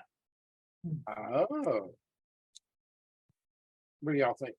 Yeah, let's do the general one. How about and this is just a suggestion, you guys can override me, especially since our int guy is going to be rolling, but what's our biggest challenge going to be? I think the vampire is probably like No. No. I thought, wait a minute, is this for the next day or is this for like No, the so general- that's kind of how I presented it in an RP sense, but it could be anything, just you're just, it's at the end of the day, you're all kind of like talking and just chatting. And The guy Okay, we then- misled, I can't think of his name. Castle now. Strong. Castle Strong.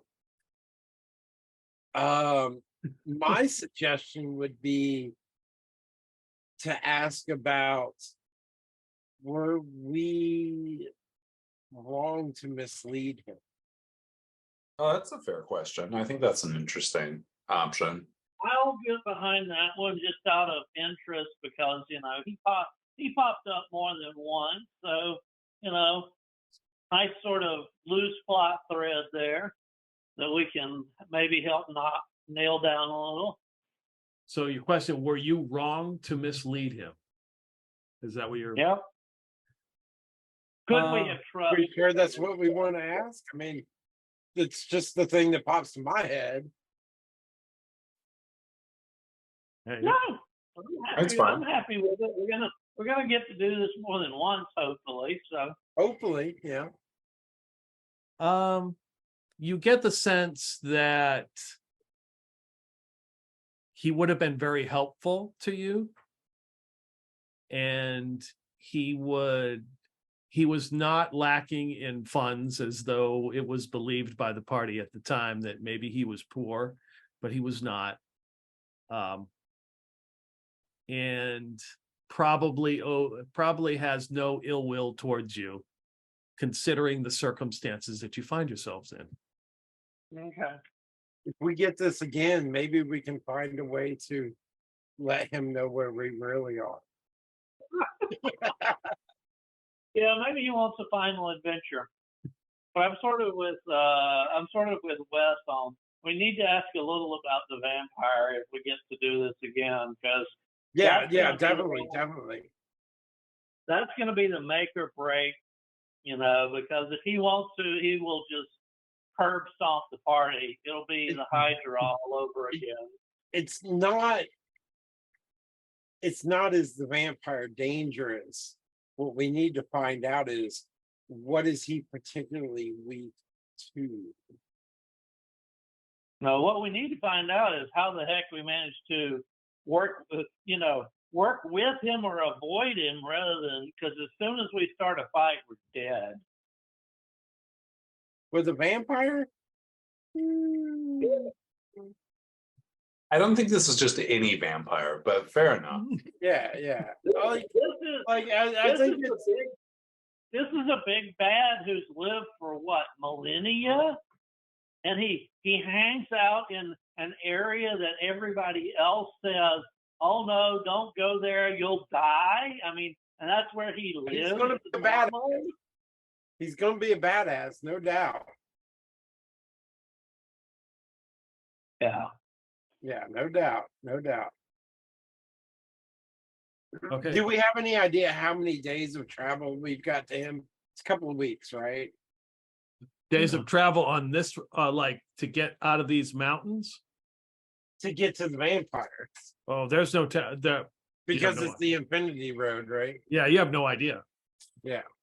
So that kind of settles down, and Glue enjoys your company. He goes and kind of like sits, and looks like maybe he's meditating or something as he's sitting by a yak talking to it, eating some looks like some raw meat that he has brought with him, which probably was yak meat that was from the night before. He doesn't want any of the fish. He eats some of it. Oh yeah, he eats some of it. But it is Felix and Basil Wilberforce watch. So Wes, give me a D6 roll. Yep. 1. Okay. Damn it. Paul, roll 2D6. 5. And Russell, give me a D20. 4. So Basil, Wilberforce, and Felix, you guys are sitting. Everybody's kind of settled down. You can hear the crackling fire. And coming out of the kind of like the silence is a screaming wail of from something. And you can hear them coming, whoever this is coming through the snow. And they like break through like some bushes or whatever. The snow goes flying, and they're holding up like some sort of weapon, and they come barreling at you. And we roll initiative. All right. Felix, quick to his feet for a 5. Okay. And I rolled a 4. So this person just like screaming. You can't really get a good picture of who they are. They look humanoid, but they have a weapon and they're just screaming at you. Felix will attempt to tackle them to the ground. Oh, okay. Give me a to hit roll. 17. Oh yeah. Yeah, you just gotta nail them. The weapon goes flying and landing, in the wet, snowy ground. You knock them to the ground. All right. Now that I'm on top of them, can I see at least what it is? It looks like a human, and you see the whites of their eyes. They look crazed. They're like snarling at you, like trying to bite you. Whoa! Somebody had the wrong kind of mushrooms. Basil Wilberforce. Basil Wilberforce shouts an alarm before he runs over with his bow drawn and puts the tip of his arrow like maybe a foot and a half from the face of this person Okay. and says, you better chill out. It's like snarls at you and like tries to bite at the tip of the arrow. Like, He lets loose. okay, the arrow goes. You don't have to roll. He's dead. Yeah, you're point blank range, and he's being held. Okay. So there's a. That there's sounded like a zombie to me. when you get hit, so he just sits there. The arrow is right through his forehead. His body has like some kind of sores and stuff on it. He looks human, and scraps of clothes, and some of his body also has. You would guess maybe frostbite, and he's lost a couple toes. His clothes are rags. I look at Felix and I go, I think this might be Karn's area. Well, I'll get nothing from this dead man. And He steps off of him and like goes back to where he was sitting before. I go and I wake up, make sure Karn's awake. He probably like came out of his slumber the instant. Yeah. And I have him come and check it out. Because, well, he's got his suspicions. Karn would probably would guess he was afflicted with some sort of madness by how he was acting. And he's certainly not undead. No. Okay. Yes. Yeah. Yeah. That Yeah. sounds like a zombie to me, the way you were describing it. Yeah, So, yeah. Oh, well, maybe I shouldn't have been so fast with my arrow. I kind of feel bad now.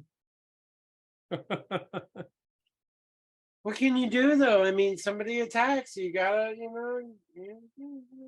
Yeah. I mean, if you tried to talk the guy down, I'm more worried about what drove him nuts. I mean, there shouldn't be people out here. Trying to talk him down's a strong term. Not gonna lie, I was a little scared. I mean, he snarled stuff and biting that an arrow in his face. You are rather jumpy, Basil. Let loose. Well, will you give them last rites, Karn? Yeah, Karn. You hear Karn, he kneels down, he starts, doing the unction thing over his forehead and stuff. And Basil goes and sits at your back and says, guess I'll take up my watch again. What are you going to do with the body after you give him last rites? You going to go bury him somewhere, or are you going to like dump him in the snow away from the camp? I will tie him up for the moment. Okay.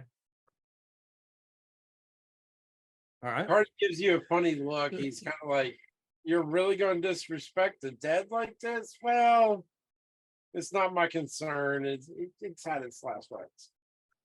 Never trust a body until you put it into the ground.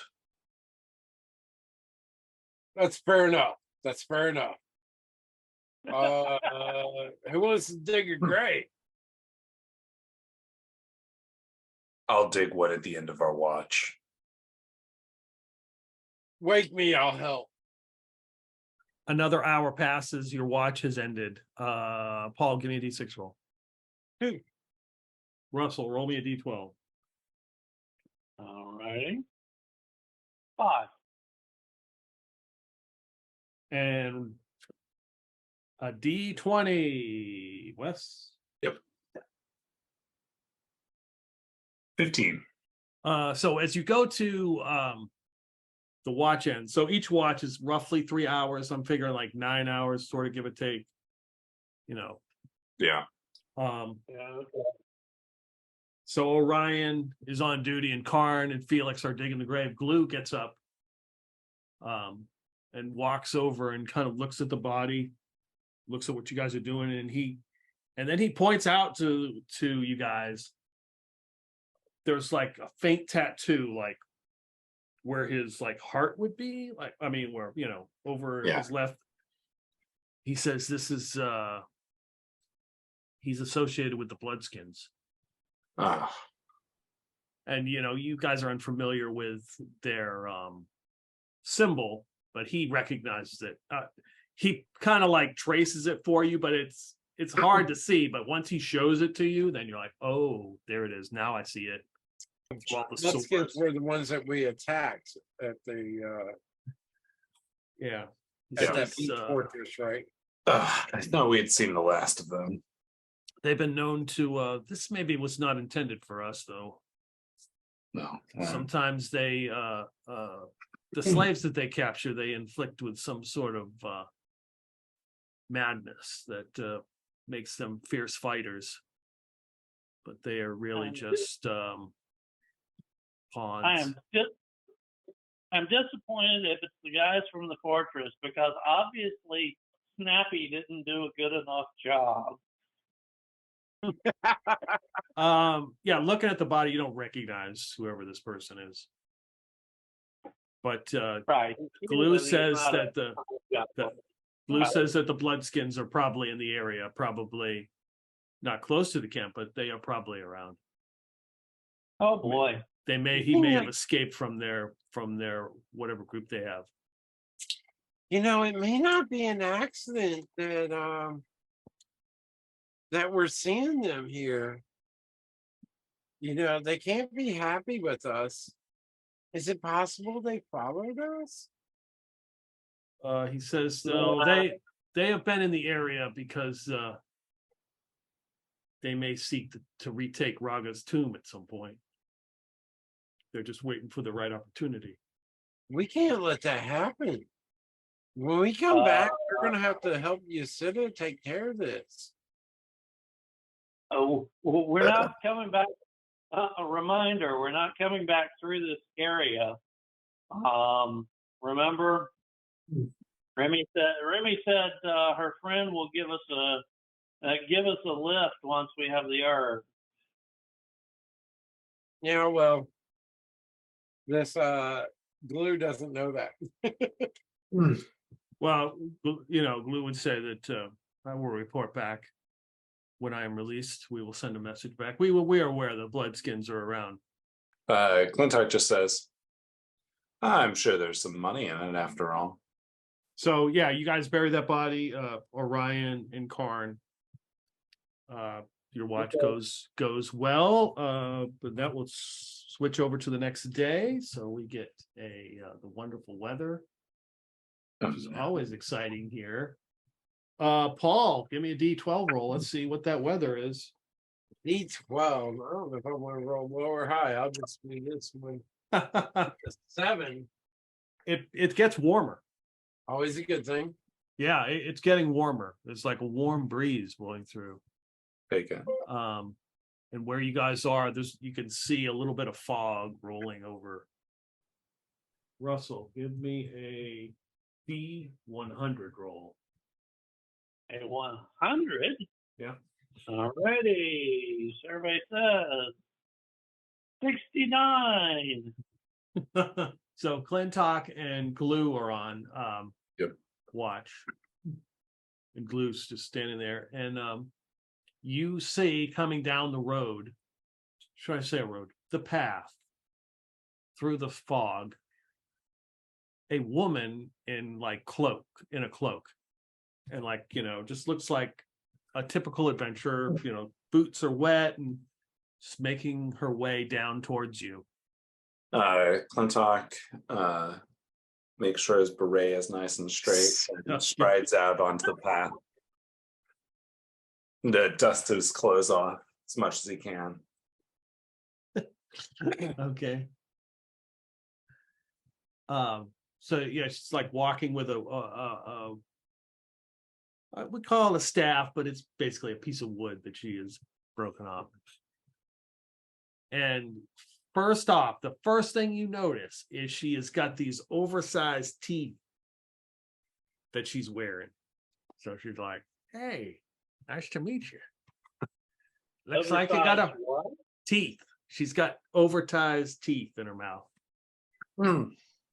Nice to meet you. You got a fire going. Why, hello, traveler. What brings you to this area? Not many on the mountain. I'm just making my way to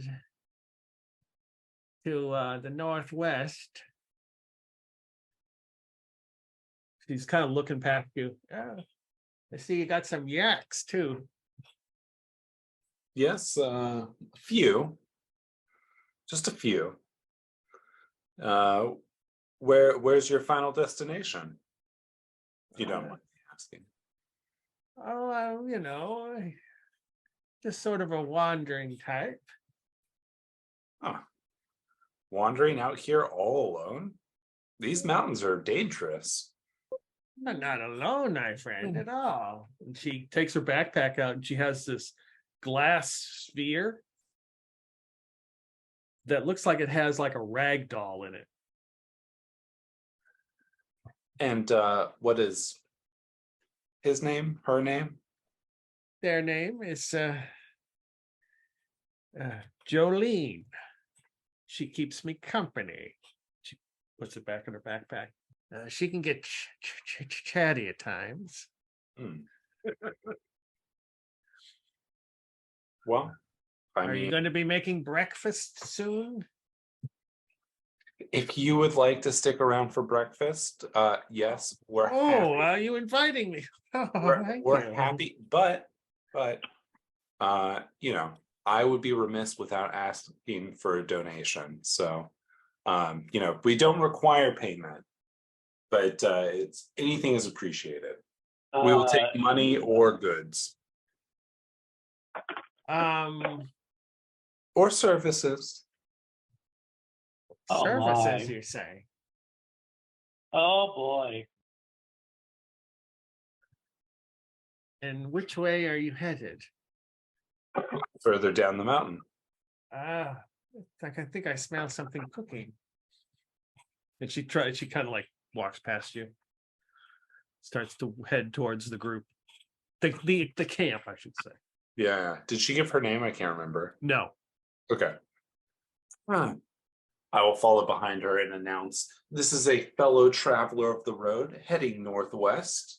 Her traveling companion is they, and their name is Jolene.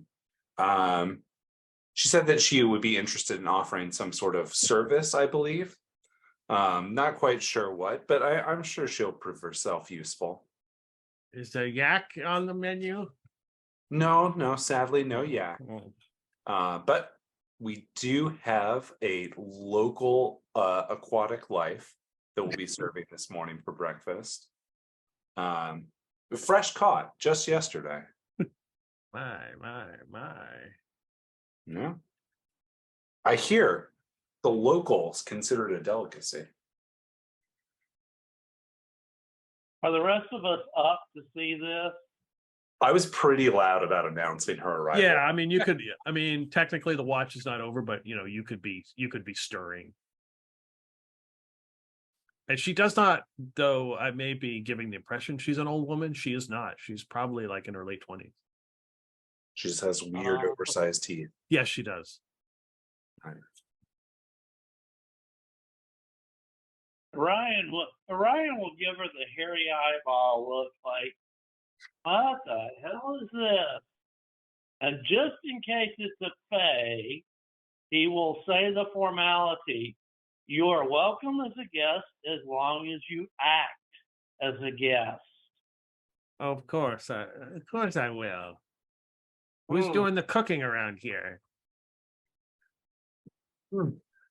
And Karn looks up from the fire as he's frying whatever he's frying. Yeah, that would be Clanky over there.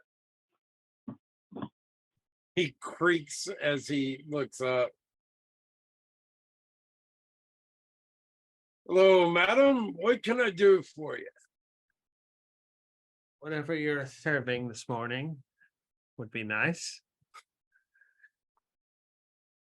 Well, of course, you're welcome to sit around the fire and eat of my food.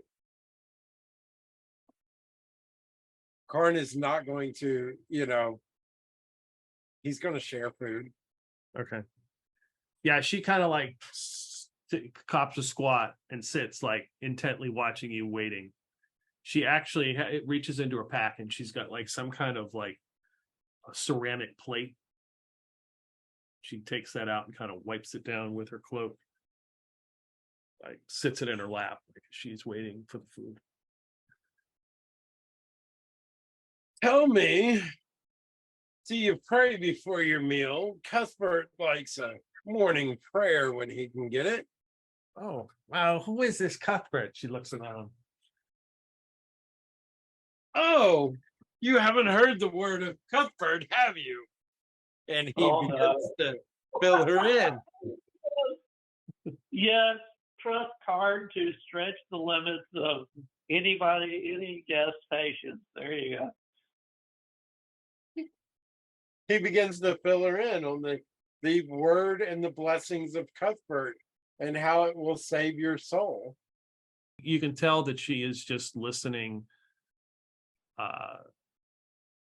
She sort of kind of listening. Anybody watching can tell that she really doesn't give two shits about Cuthbert. She's just watching you cook. So she's kind of like nodding every once in a while. It may be at the wrong time, but she just like, oh yeah. Karn's oblivious. He's paying attention to his cooking and he's doing his thing where he's proselytizing. Totally oblivious that she's not really taking it in. She's waiting. It probably takes an hour for Karn to cook this rest of this fish. She and the rest, everybody gets up the morning. You start to go through your morning routine as you realize there is a newcomer, somebody from overnight who is this young, late 20s woman who obviously has oversized teeth that she is wearing, or maybe they grew that way. Who knows? And this ratty cloak that is like wet from obviously being outside. So that's not a big shock. Yeah. Clintock goes, do you have anything for trade? I have one of these that might interest you. I pull out the shiny stone from yesterday. Oh, the gem? Yeah. And then I quickly tuck it away. I like very quickly reveal it and then hide it away. For trade. Well, like what are you looking for? I don't know. What do you have, milady? So she reaches into her backpack and she pulls out like a circlet, but it's made out of vines. And then she pulls out like a bracelet that's made out of vines. You could tell she's like crafting with vines or something. So she pulls out all this different jewelry that's made out of vines. I take a look at them in my little loop. Are any of them magical? No. Certainly you have something of more value. Not to offend the artistry and craftsmanship that is definitively went into creating these. Oh, it's all up here. That's my value. Well, what have you seen on your travels up the mountain? What do you wish to know? Well, anything dangerous, or maybe anything that might result in monetary value that you've passed? There's much dangers here in the mountains. Much dangers. Yes.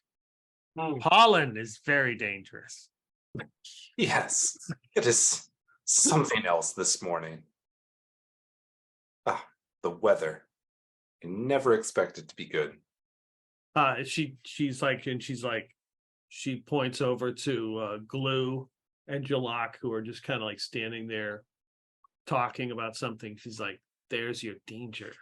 She points over to the hobgoblins. Oh, no. These ones are harmless. Well, him with the battle axe, not so much. But to us, no problem. You run into any hobgoblins on your way down? Maybe some bloodskins? Or I guess way up the mountain. Karn looks up and says, "This is my boon companion. What is your problem with Blue Arc?" Finally goes over to have this conversation, and she looks at that fish and she grabs a piece that, of course, Karn has been cooking, like, but it looks a little bit. She's like, the last ones I met were burned more than this. By you or someone else? Oh, not me. Jolene does not like hostility. Oh, well, that's quite nice. Well, besides that, how far away were these burned ones you saw? Oh, 2 or 3 days to the south.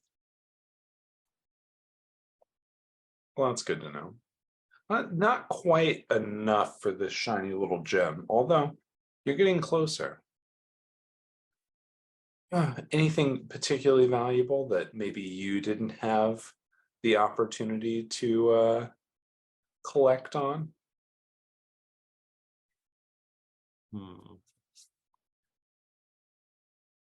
He eats the fish. Oh, this is delightfully unseasoned. She eats it.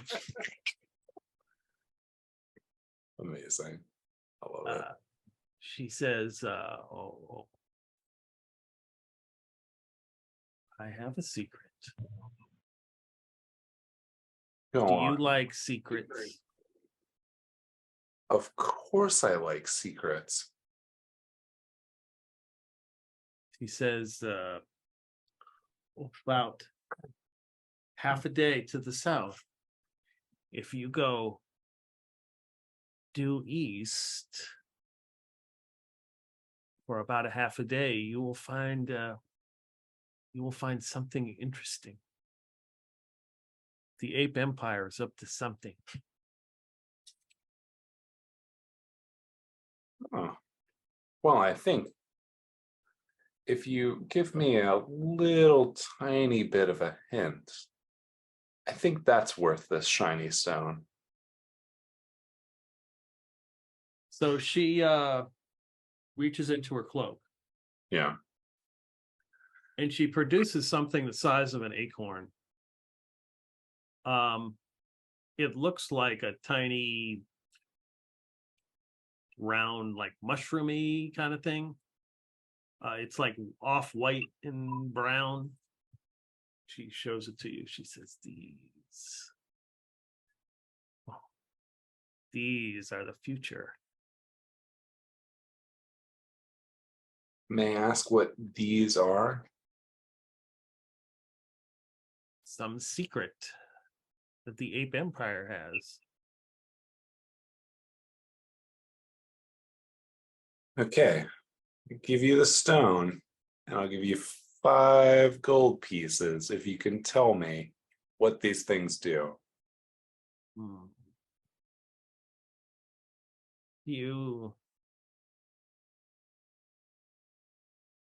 She looks around.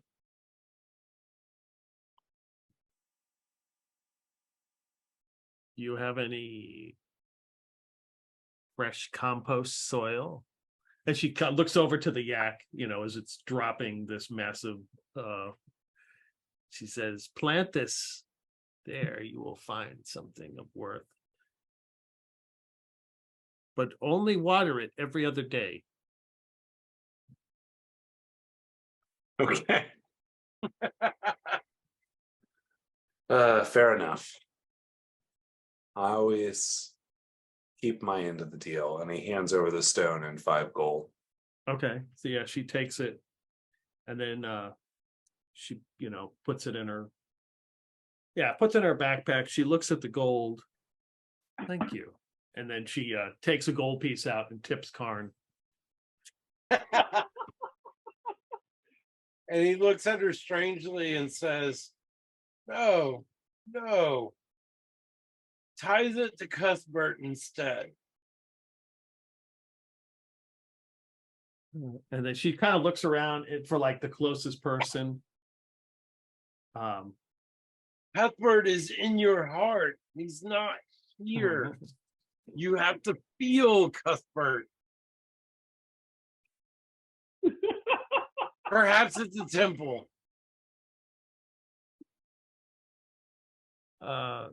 She kind of gets up and she's like, "You have been gracious hosts. Thank you."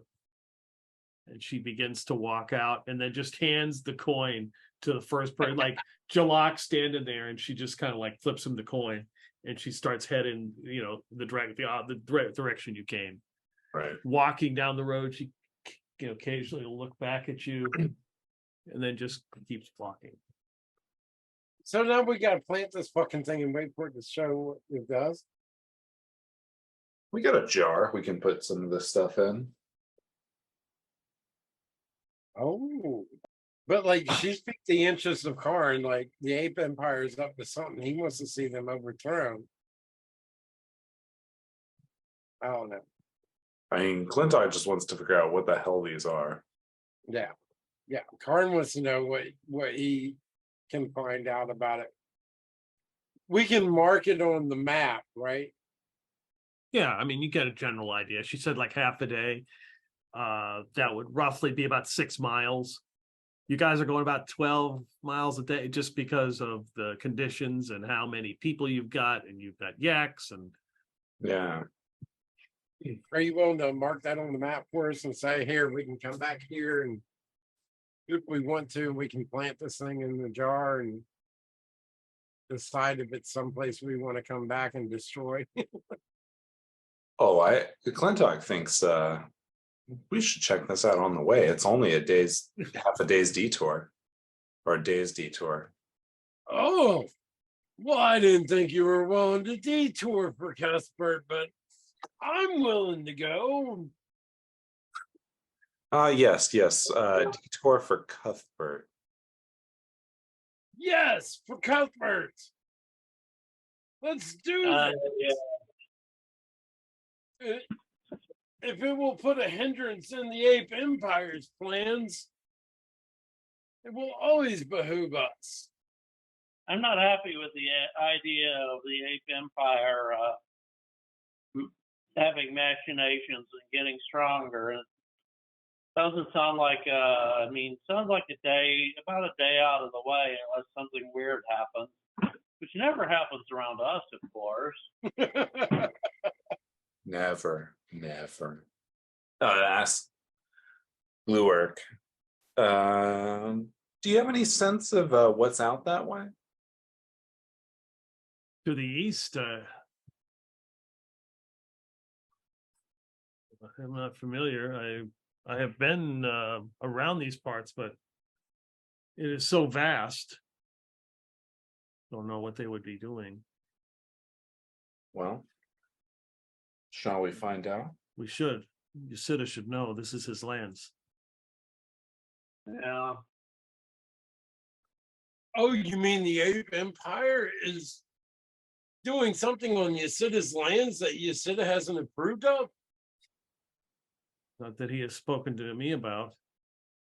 But Then we are beholden to go out here and do something about this.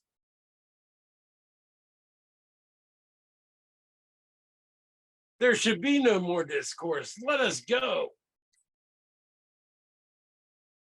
Nice.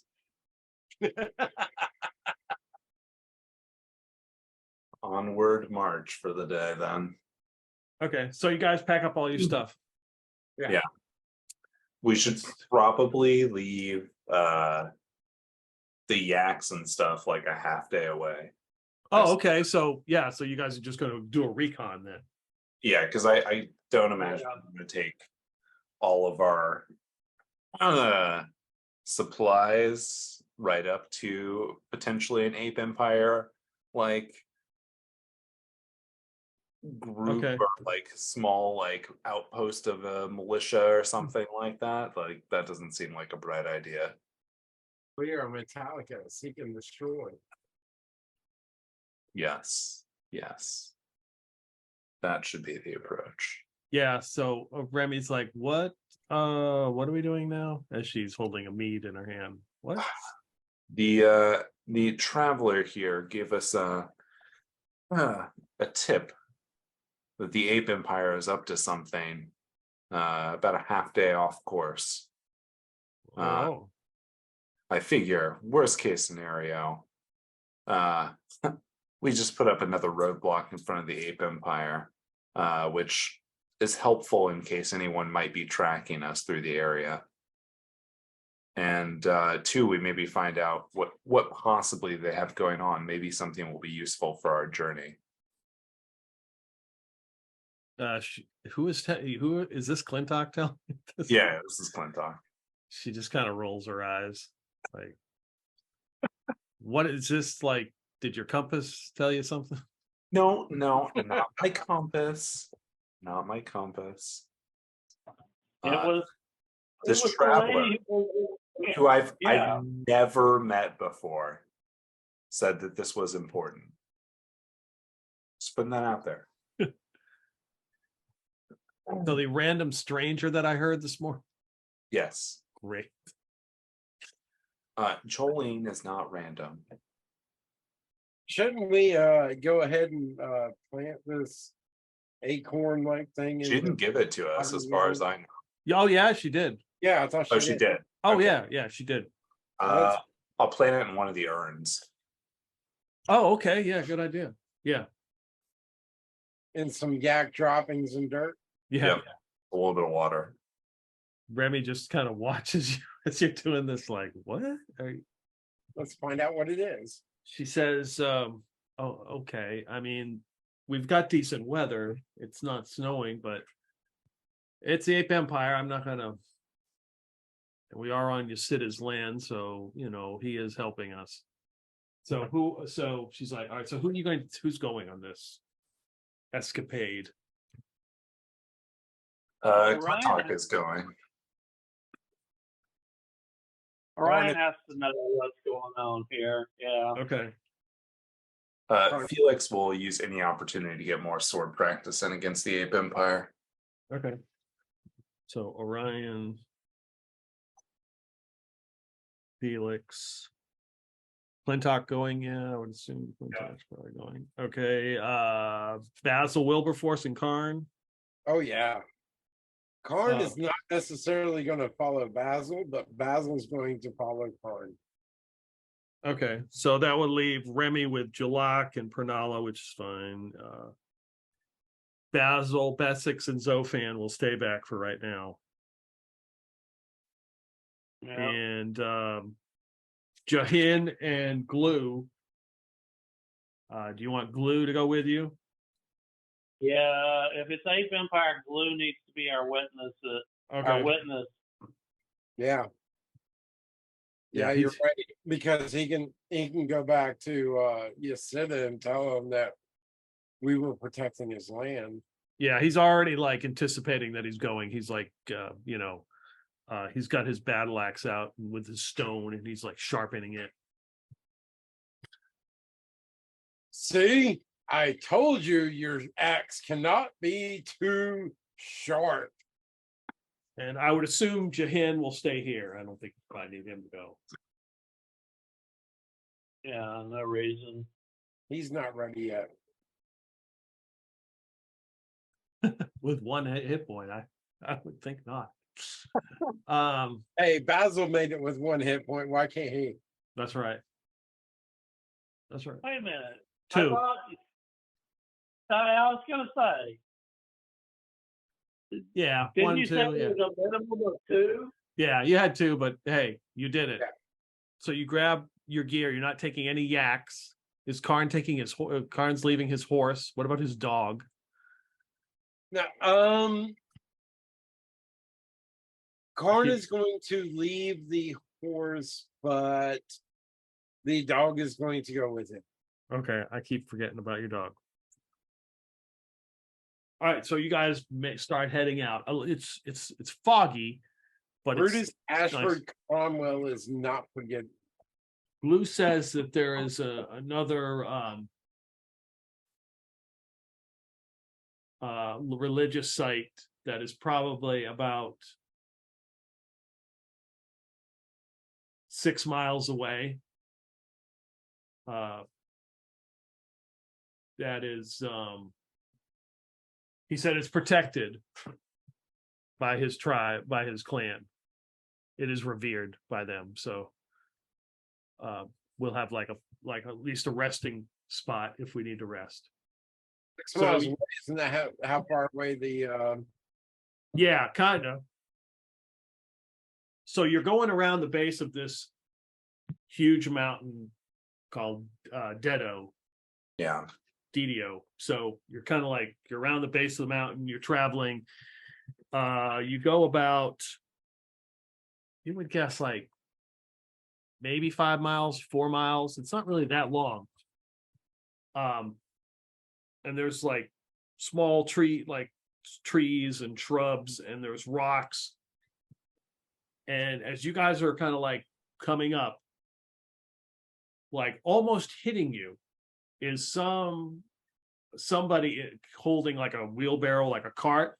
Like they come out, they're not watching, and they see your group, and they like, oh, and they like almost fall over, and the cart boom, hits to the side, and whatever the contents are start to fall out. He's like, oh no, and he runs over and he starts like scooping the contents into the cart. It looks like those things, the one thing that she gave you. It looks like he's got a cart full of them. He's like, oh yeah, oh sorry. So glad you could make the shipment. Harn Rush? Hail to the Ape Empire. Yes, I was bringing it right to you. Harn rushes up and starts throwing things into the cart.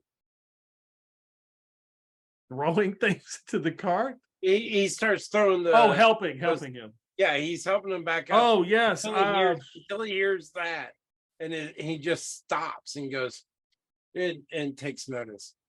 Where are the rest of your traveling companions? Says Clintock. Oh, the rest? They didn't send you all by yourself, did they? Oh, I got the day off. Oh, the day off, you say? Yeah, the day off. As far as I know, this isn't the day that the Ape Empire gives anyone off.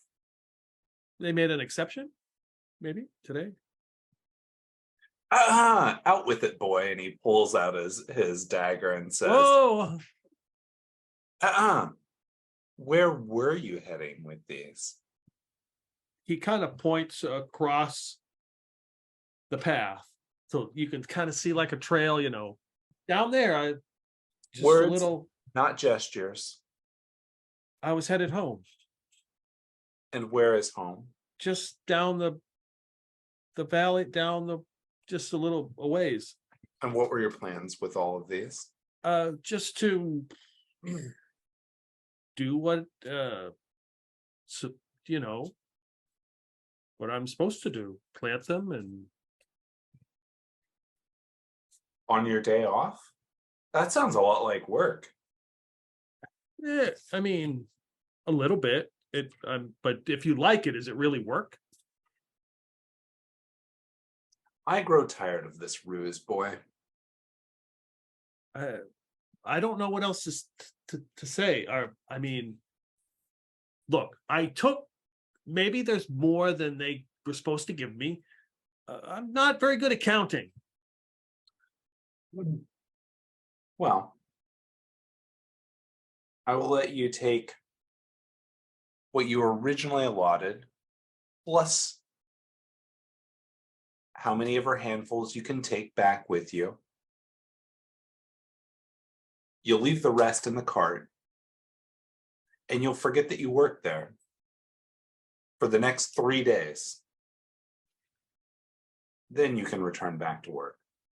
Tell them you were sick. Oh, yeah. Yes.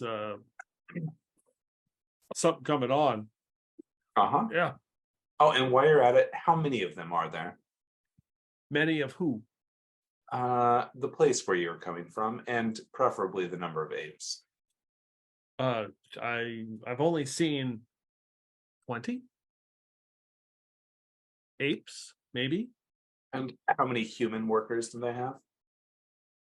He's like counting. You can tell he's really struggling. Definitely more than that. There's probably 50 or 60. Oh, fair enough. And how many of them live at the farm with you? There's just a small camp. Well, tell any of your friends that happen to come back this evening that they also came down with something. Just tell them the well was poisoned. We found a floating corpse of some animal in it that made everyone sick. Right. And sick animals. Yeah, that'll do Okay. it. Yep. Oh, Wait, okay. boy, And what do these things grow into? Oh, they really didn't say. And he kind of reaches into his pocket, pulls out a piece of parchment that poorly written. And he's got like instructions on them. Like one says 6 hours of sun, water twice a day. Stuff like that. And there's like 5 of them. They're all different, like has to do with sunlight and water. And sometimes it's not even water, like a hint of ale, pour some ale on it, or bury it 3 inches in dirt. Karn reaches out and just pulls it out of his hand and says, "We'll take that." I need it. I can't remember that. How am I supposed to plant any of this stuff? You like this? Or you like to answer to Cuthbert? And he holds up a sword. He looks over at your sword and he says, Cuthbert, I thought as much. I And didn't hear. he puts the instructions in his pocket or pouch, whatever, And then he looks at your sword. He says, Cuthbert, can I have my instructions back? I can't remember them. What instructions? The ones that you took. I don't remember. I get them all confused. Is it it's complicated. He has instructions to Basil, and he says, "Remember these." Yeah, Orion will point out that if we want, we'll point out quietly that if we want this guy not to get caught and raise alarm, that he needs his instructions back. Yeah, he has Basil to remember them, and Basil might be smart enough to say to Orion, "Can you copy these?"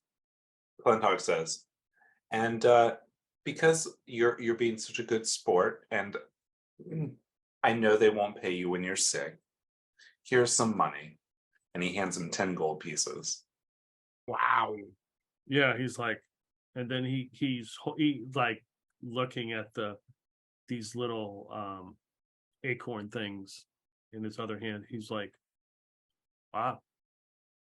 Yeah. Okay. I figure that we'll make sure that you and all of your friends stick to our deal. Because if you don't, I know exactly where you live. And so does Cuthbert. No, I don't do that. You may not know of us, and there's no reason you'd need to, but just know that we are not prone to burning things down when they need to be burned down. So just keep that in mind. Okay. You can see that he is nervously now rubbing his wrist, like fidgeting, and he says, okay. And he But I goes to know get we won't have to do anything of such nature in your case. his cart, and then he's like looks around like, is this okay? And then he lets it go. And then he puts some of the stuff in his pockets. And then he kind of like, he's grabbing them, they're dropping on the ground. He's like shuffling away from you guys. Okay, and he gets to where there's like some bushes or the small trail, and he turns and runs as fast as he can down the trail, and he's gone. Nice. Jesus, it's like we're intimidating people. I don't know why. We're nice. We just made a great I business wasn't trying to be nice at that time. and screwed over the Ape Empire a little bit while doing it. Yeah. So, I mean, the real problem here is I heard 28 and 50, 60 human workers. We're screwed if we get caught by that force. But nothing says we can't start a good old fire. Right? I'm not sure. Yeah, supposedly, from what I heard, it was like small trees and scrub. Might be hard to start a forest fire. Still wondering what the hell these things are that the Ape Empire cares about so much. How do you plant a plant and actually, help the Empire with it? I don't know. We'll find out. Time will tell. Regardless, we should head that way. Should not dilly or dally. Oh, we are heading that way. Oh, yeah. All right, so you start heading down the path. Are you bringing the cart with you? No. We'll leave the cart back with the rest of the group. It's all the yaks and the whole wagon train, so to speak. That's back like 4 miles. Are you going to bring it all the way back to them and come Oh, back? so we're 4 miles. Yeah, you're 4 miles in. Yeah. Oh, well, I don't have any strong opinions either way as to whether the cart just stays here or not. Leave the cart there. Okay. I was gonna say, We honestly don't give a shit about the cart, right? Maybe we hide the cart. Yeah. We'll pull it off the road and behind some bushes or something. Yeah. Okay. Yeah, you can do that. So you hide the cart and you start heading down this path. You can see the cart marks. You can kind of follow his cart marks because they're fresh in Nice. and you travel like a mile down, just kind of like it's like small trees and scrub, and it's wet. And you walk through some, like 2-inch water a little bit, and then you come to like a huge rock outcropping where there's like a tunnel that's been, you kind of maneuver your way through. You can see the footsteps. You travel another mile and you come up to like all these brambles and briars. And you can see sort of kind of where he sort of got on all fours and pushed the cart through. So Got you it. can see where it's kind of like you make a little path and it's just full of brambles and briars. Like that's how he did it. Gotcha. He kind of basically had to get on all fours and crawl. Wow. Looks like we're crawling. Okay. Or at least Clint All right. Felix will crawl through. Karn will do his best to crawl. Basil's got no issue with it, but Karn's gonna be like clank, clank, clank on all fours. Stealth is out the fucking window. So you're going through it. It kind of zigzags around. You can kind of follow where he went because they're fresh into the ground. You go about 30 minutes in this shit. Wait a minute. So long. Yeah. That's Do a these lot. look like fresher growth than the rest of the place? No. Okay. I was just thinking that the briar, I mean, if you wanted to keep people out of the way, a good wall of briars would be it. But so that's probably not what this thing is. Okay. Whoever the first person is they kind of, you kind of come up, you got to push the briar, you got a little bit of scrapes and stuff. You come up and you can see that there's a couple, it's an open field, kind of like a valley. And there's some trees, and to the left, you see there are 2 apes in there, fully armored, kind of sitting there just talking by a tree. They're probably like 50 yards away, kind of just sitting there chatting. And there seems like we're not up on like the whole group. We're just on like these 2 guys at the moment. Yeah.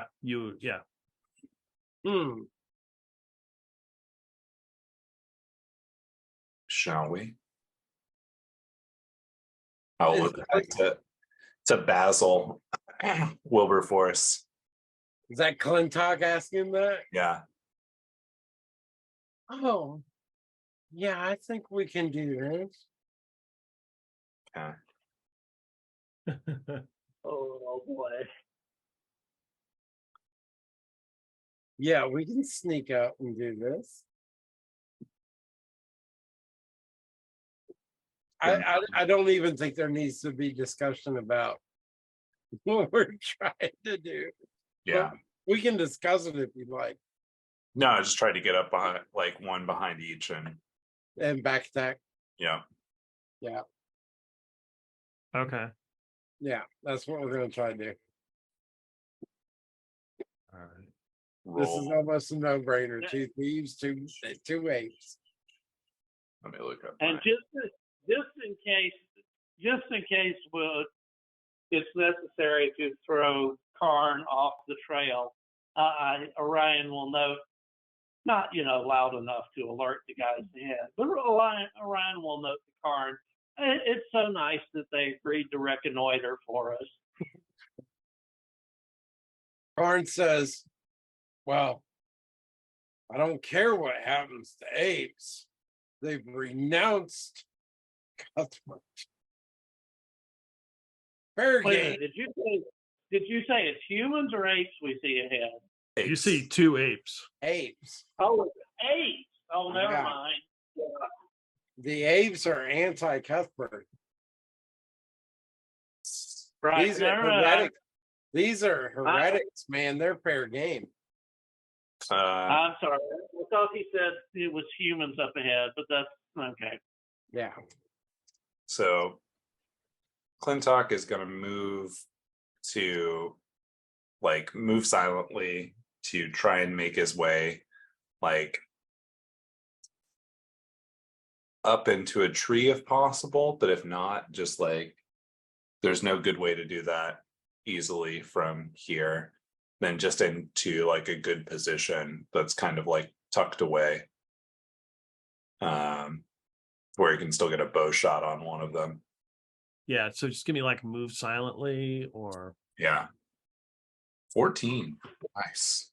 okay. There's also like I said, there was some fog, so there's definitely like a low layer of fog Oh, in nice. like this valley. When you look at it, it looks like some valley that just goes on. There's sparse trees and just mountains. It just looks like it goes on for miles and miles, and these 2 look like the only 2 apes out of here. Basil, as much as he normally tries to use his bow, he knows his strong suit in the back attack is with that magical dagger. Okay.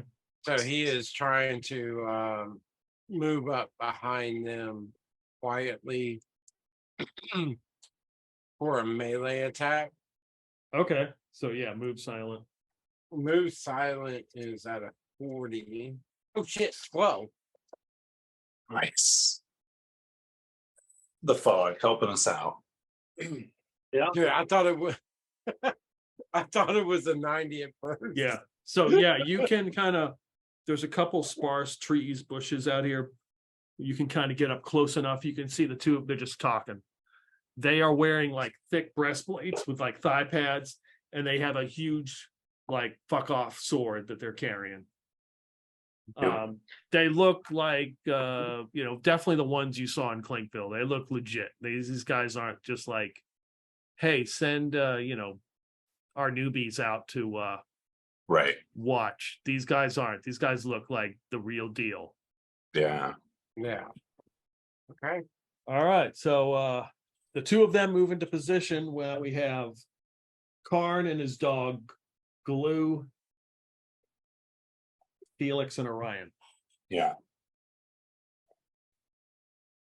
Harn's knelt down on one knee, and he's whispering to Brutus, and he's telling them it's all going to be okay. Just take out that fucking ape. Well, just take out that flippin' ape. Yeah, Brutus is averse to foul language. So the rest of you just going to be like, get him. Clintock is also going to be like down underneath the layer of fog, if possible, or Felix. Yeah. Like getting ready to jump up as soon as the action starts. Okay. Attack roll. Okay, so we got two apes. So are you each going to try? So I'll say Basil and Clintock, go ahead and you make your attack, and then we will probably roll initiative from there.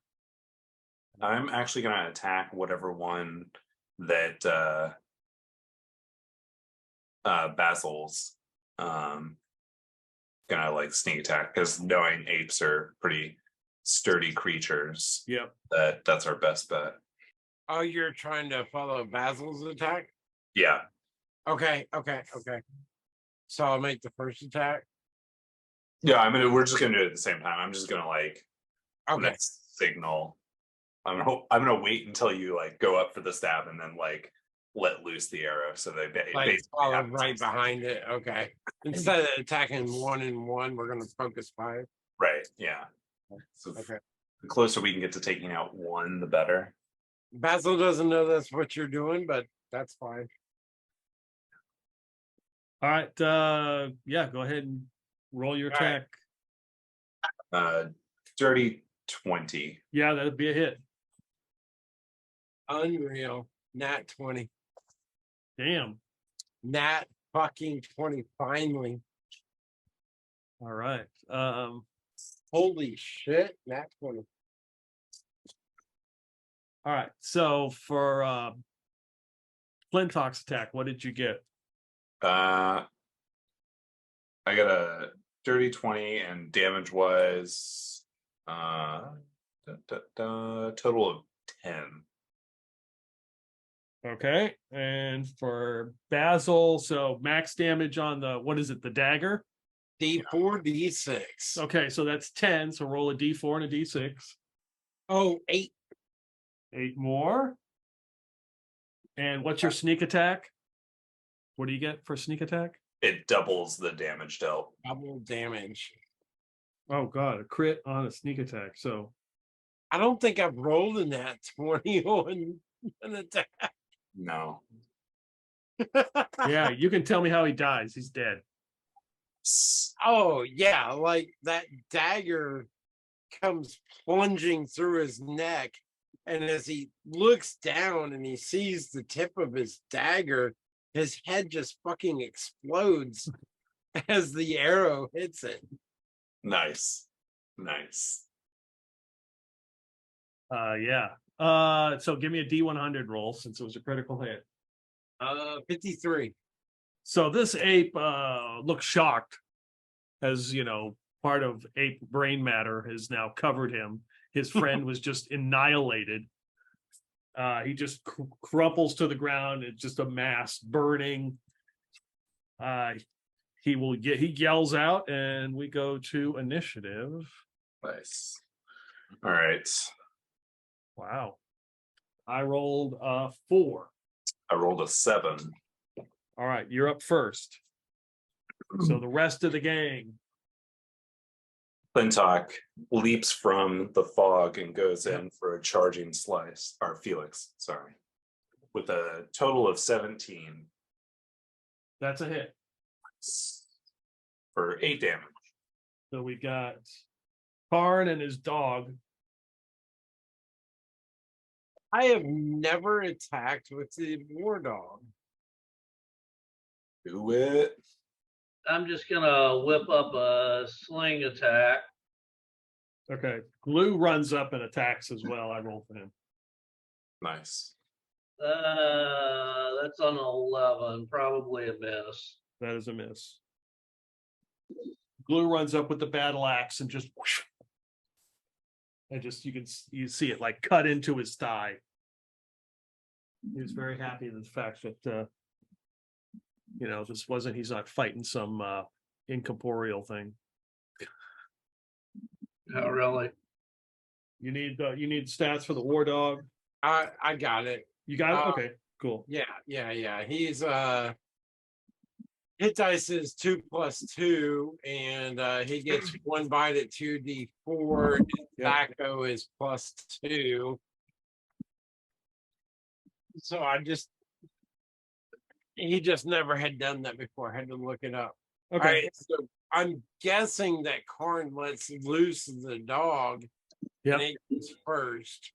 Gets an 18. All right, roll 2d4. 2 and 2. So yeah, the dog runs up,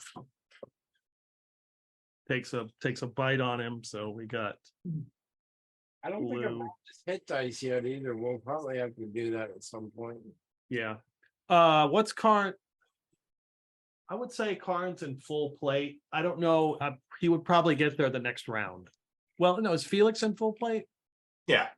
Okay, Karn can attack. That's fine. I keep forgetting that. Yeah, go ahead. Karn can attack if he wants to run up there with the. Okay, same die. That's a 12 plus his 1, 13. 13. Yeah. What are you attacking with? His Hemadiah sword? Okay, yeah. So you pull it out, swing at him, just miss. Just miss? Okay. Yeah. So it is his turn. He has seen his buddy get slaughtered. He yells out something in Ape, like screams it out, and grabs this double-handed sword, and he sees Basil there, who just annihilated his friend. Well, we don't know. He could have been associated, or they just met. We have no idea. Maybe the dog has got a hold of his arm or something. Let's see. So 14, does that hit? Oh, and Basil? Yeah. Basil's AC that's a hit. Okay. He takes 6 damage. Thanks. Ouch. So he swings, he goes whoosh, and then wheels back around. And I'm gonna roll randomly. That's And like half of Basil's hit points. He wheels around and he goes after the dog, which I rolled randomly. What, he gets 2 attacks? Yes. Oh shit. I assume that is the dog's. Well, it's a 14 to hit. I assume he hits the dog. His AC is 12. Yeah, so he hits the dog for 6 damage. We've not done the dog's hit points, but I will say that he probably got whacked pretty good. He's got 10 hit points. So he takes a good cut. All right, so He's hurting. He's hurting bad. Yeah. yes, that hurt me more than it hurt you. So Son of a bitch. I'm sorry.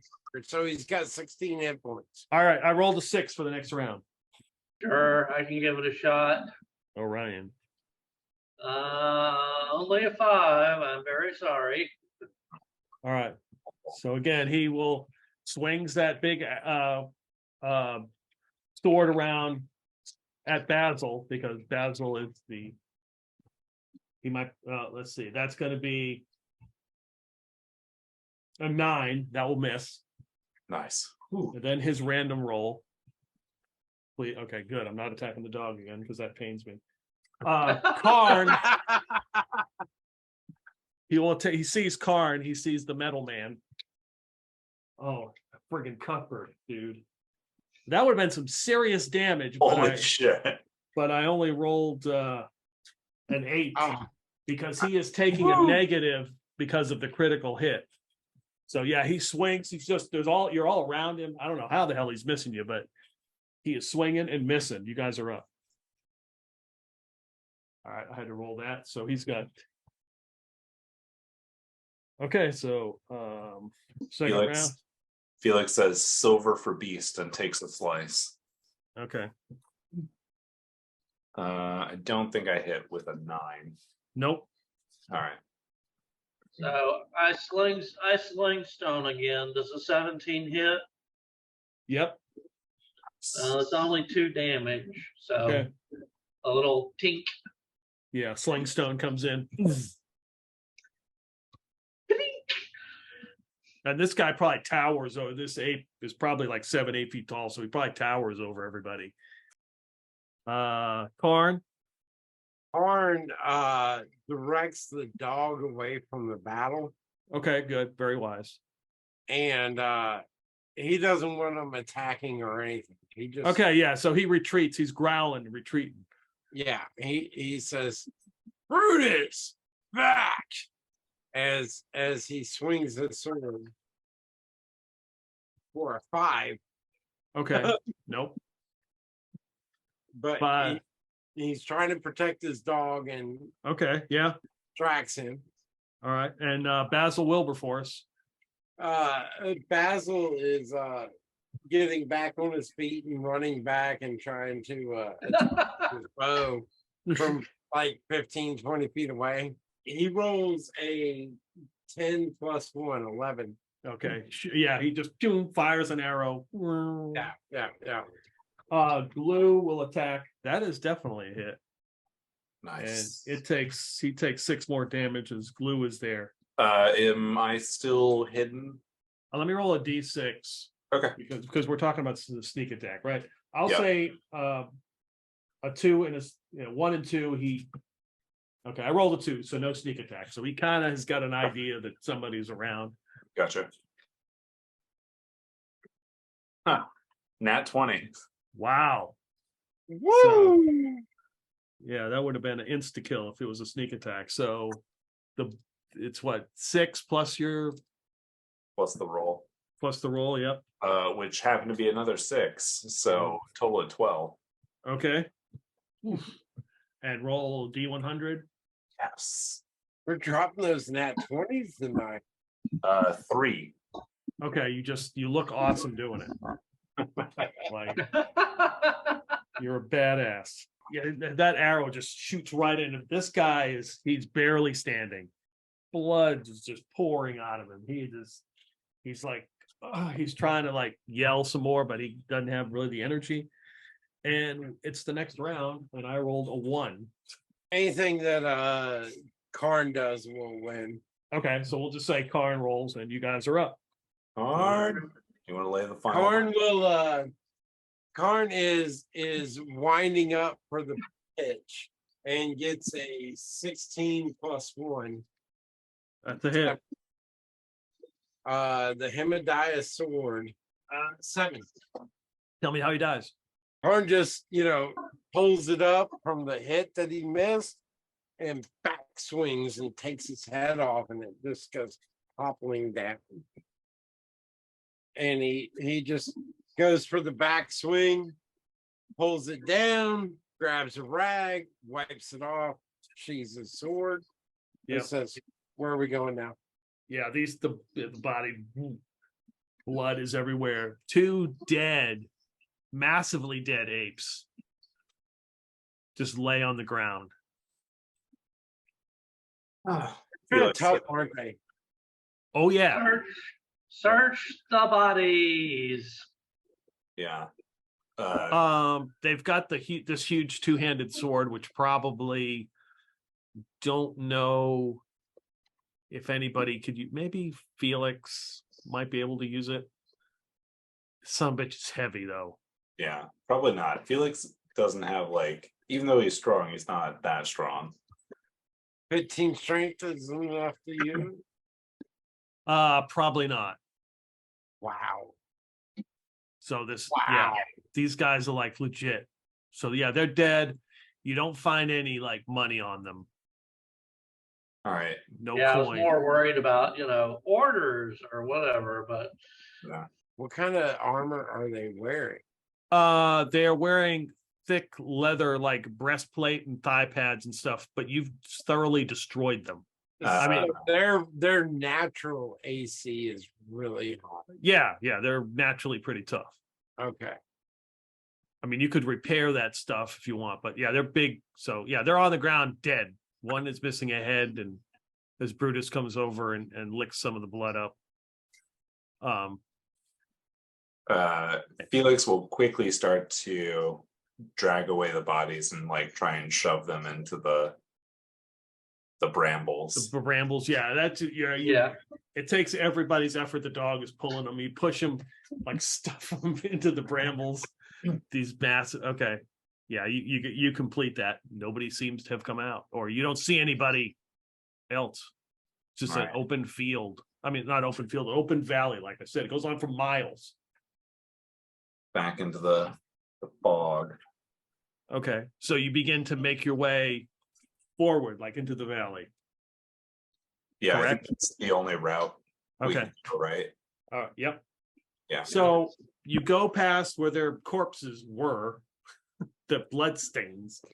You go about like 100 yards, and everybody can make save versus spells. Ooh. Well, before we get there, before we do that, Okay. Arn is going to definitely give his dog part of his head 5 points. Clintock passes. Felix doesn't, but I know he has that weird amulet, so I don't know if that is helpful here. I don't know. It's not. Okay. Basil passes. Arn Orion just easily passes. Okay. Orion just did a nat 20. It's like, spell? What spell? I don't feel anything. Yeah. Nice. Okay. So only Felix would be affected. Oh well, no, I gotta roll for the glue man. I rolled a nat 1. Ooh. Roll low is not good. So you're walking, and then all of a sudden you get this like motion sickness.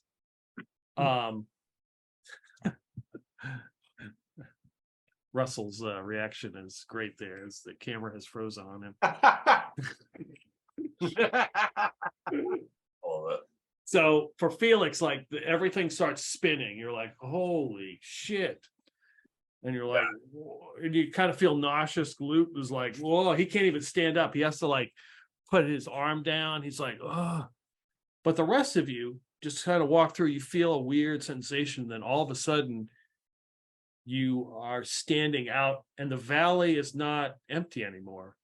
There are these weird, strange trees that go for like miles. And there's all these workers, like the guy that you saw with these carts picking up things off the ground. And there's like towers, like guard towers, and there's a bunch of apes around, and they're all looking. And then suddenly somebody kind of looks over and sees you guys come out of this. And then you hear like somebody blow a whistle, and we can stop right there. All right. Nice. Yeah. So for mechanical purposes, Felix is basically like dizzy. Yeah. And he has it's going to be for 4 turns. Okay. So basically 40 minutes. Glute is going to be for like over an hour. Got it. So they'll be kind of like, they'll probably -4 to his attacks because he's like trying to attack and shit. Yeah. Yeah. And basically you walked through an illusion. Nice. So we gotta hope that we were undetected and can hide for an hour. Not with somebody blowing a whistle. Yeah. Yeah. What we have now is that we GTFO Yeah. as quickly as possible. Whoopsie. If only we had the ability to disguise ourselves as apes at all. All right, sorry about that. Damned internet again. Actually, Right. damned wireless again. The internet was fine. Yeah. So what happened to our guide who so badly failed his spell save? So I was saying you walk through and for like you see Felix start to like he's getting lightheaded, he's staggering. Jalak basically almost falls to the ground. But you guys are fine. It's a weird sensation. And then as you step out, you kind of, for a second, you realize you're not looking at an empty valley anymore. You're looking at a valley that's all these trees you've never seen before are lining it for like miles. And there are workers similar to the guy that you saw with carts, picking stuff up the ground and like putting them in the carts. And there are towers that have been built and you can see apes around, and then somebody blows a whistle. We've been spotted, and that's how we're in them. Maybe it's just the whistle for lunch. Who Yeah. knows? Could be. Yeah, snack time. It's milk and nap time for everybody. All right, that was fun. Yeah. Great cliffhanger. Hey, you discovered the Ape Outpost. The Ape Outpost discovered you. Have fun. All right, guys.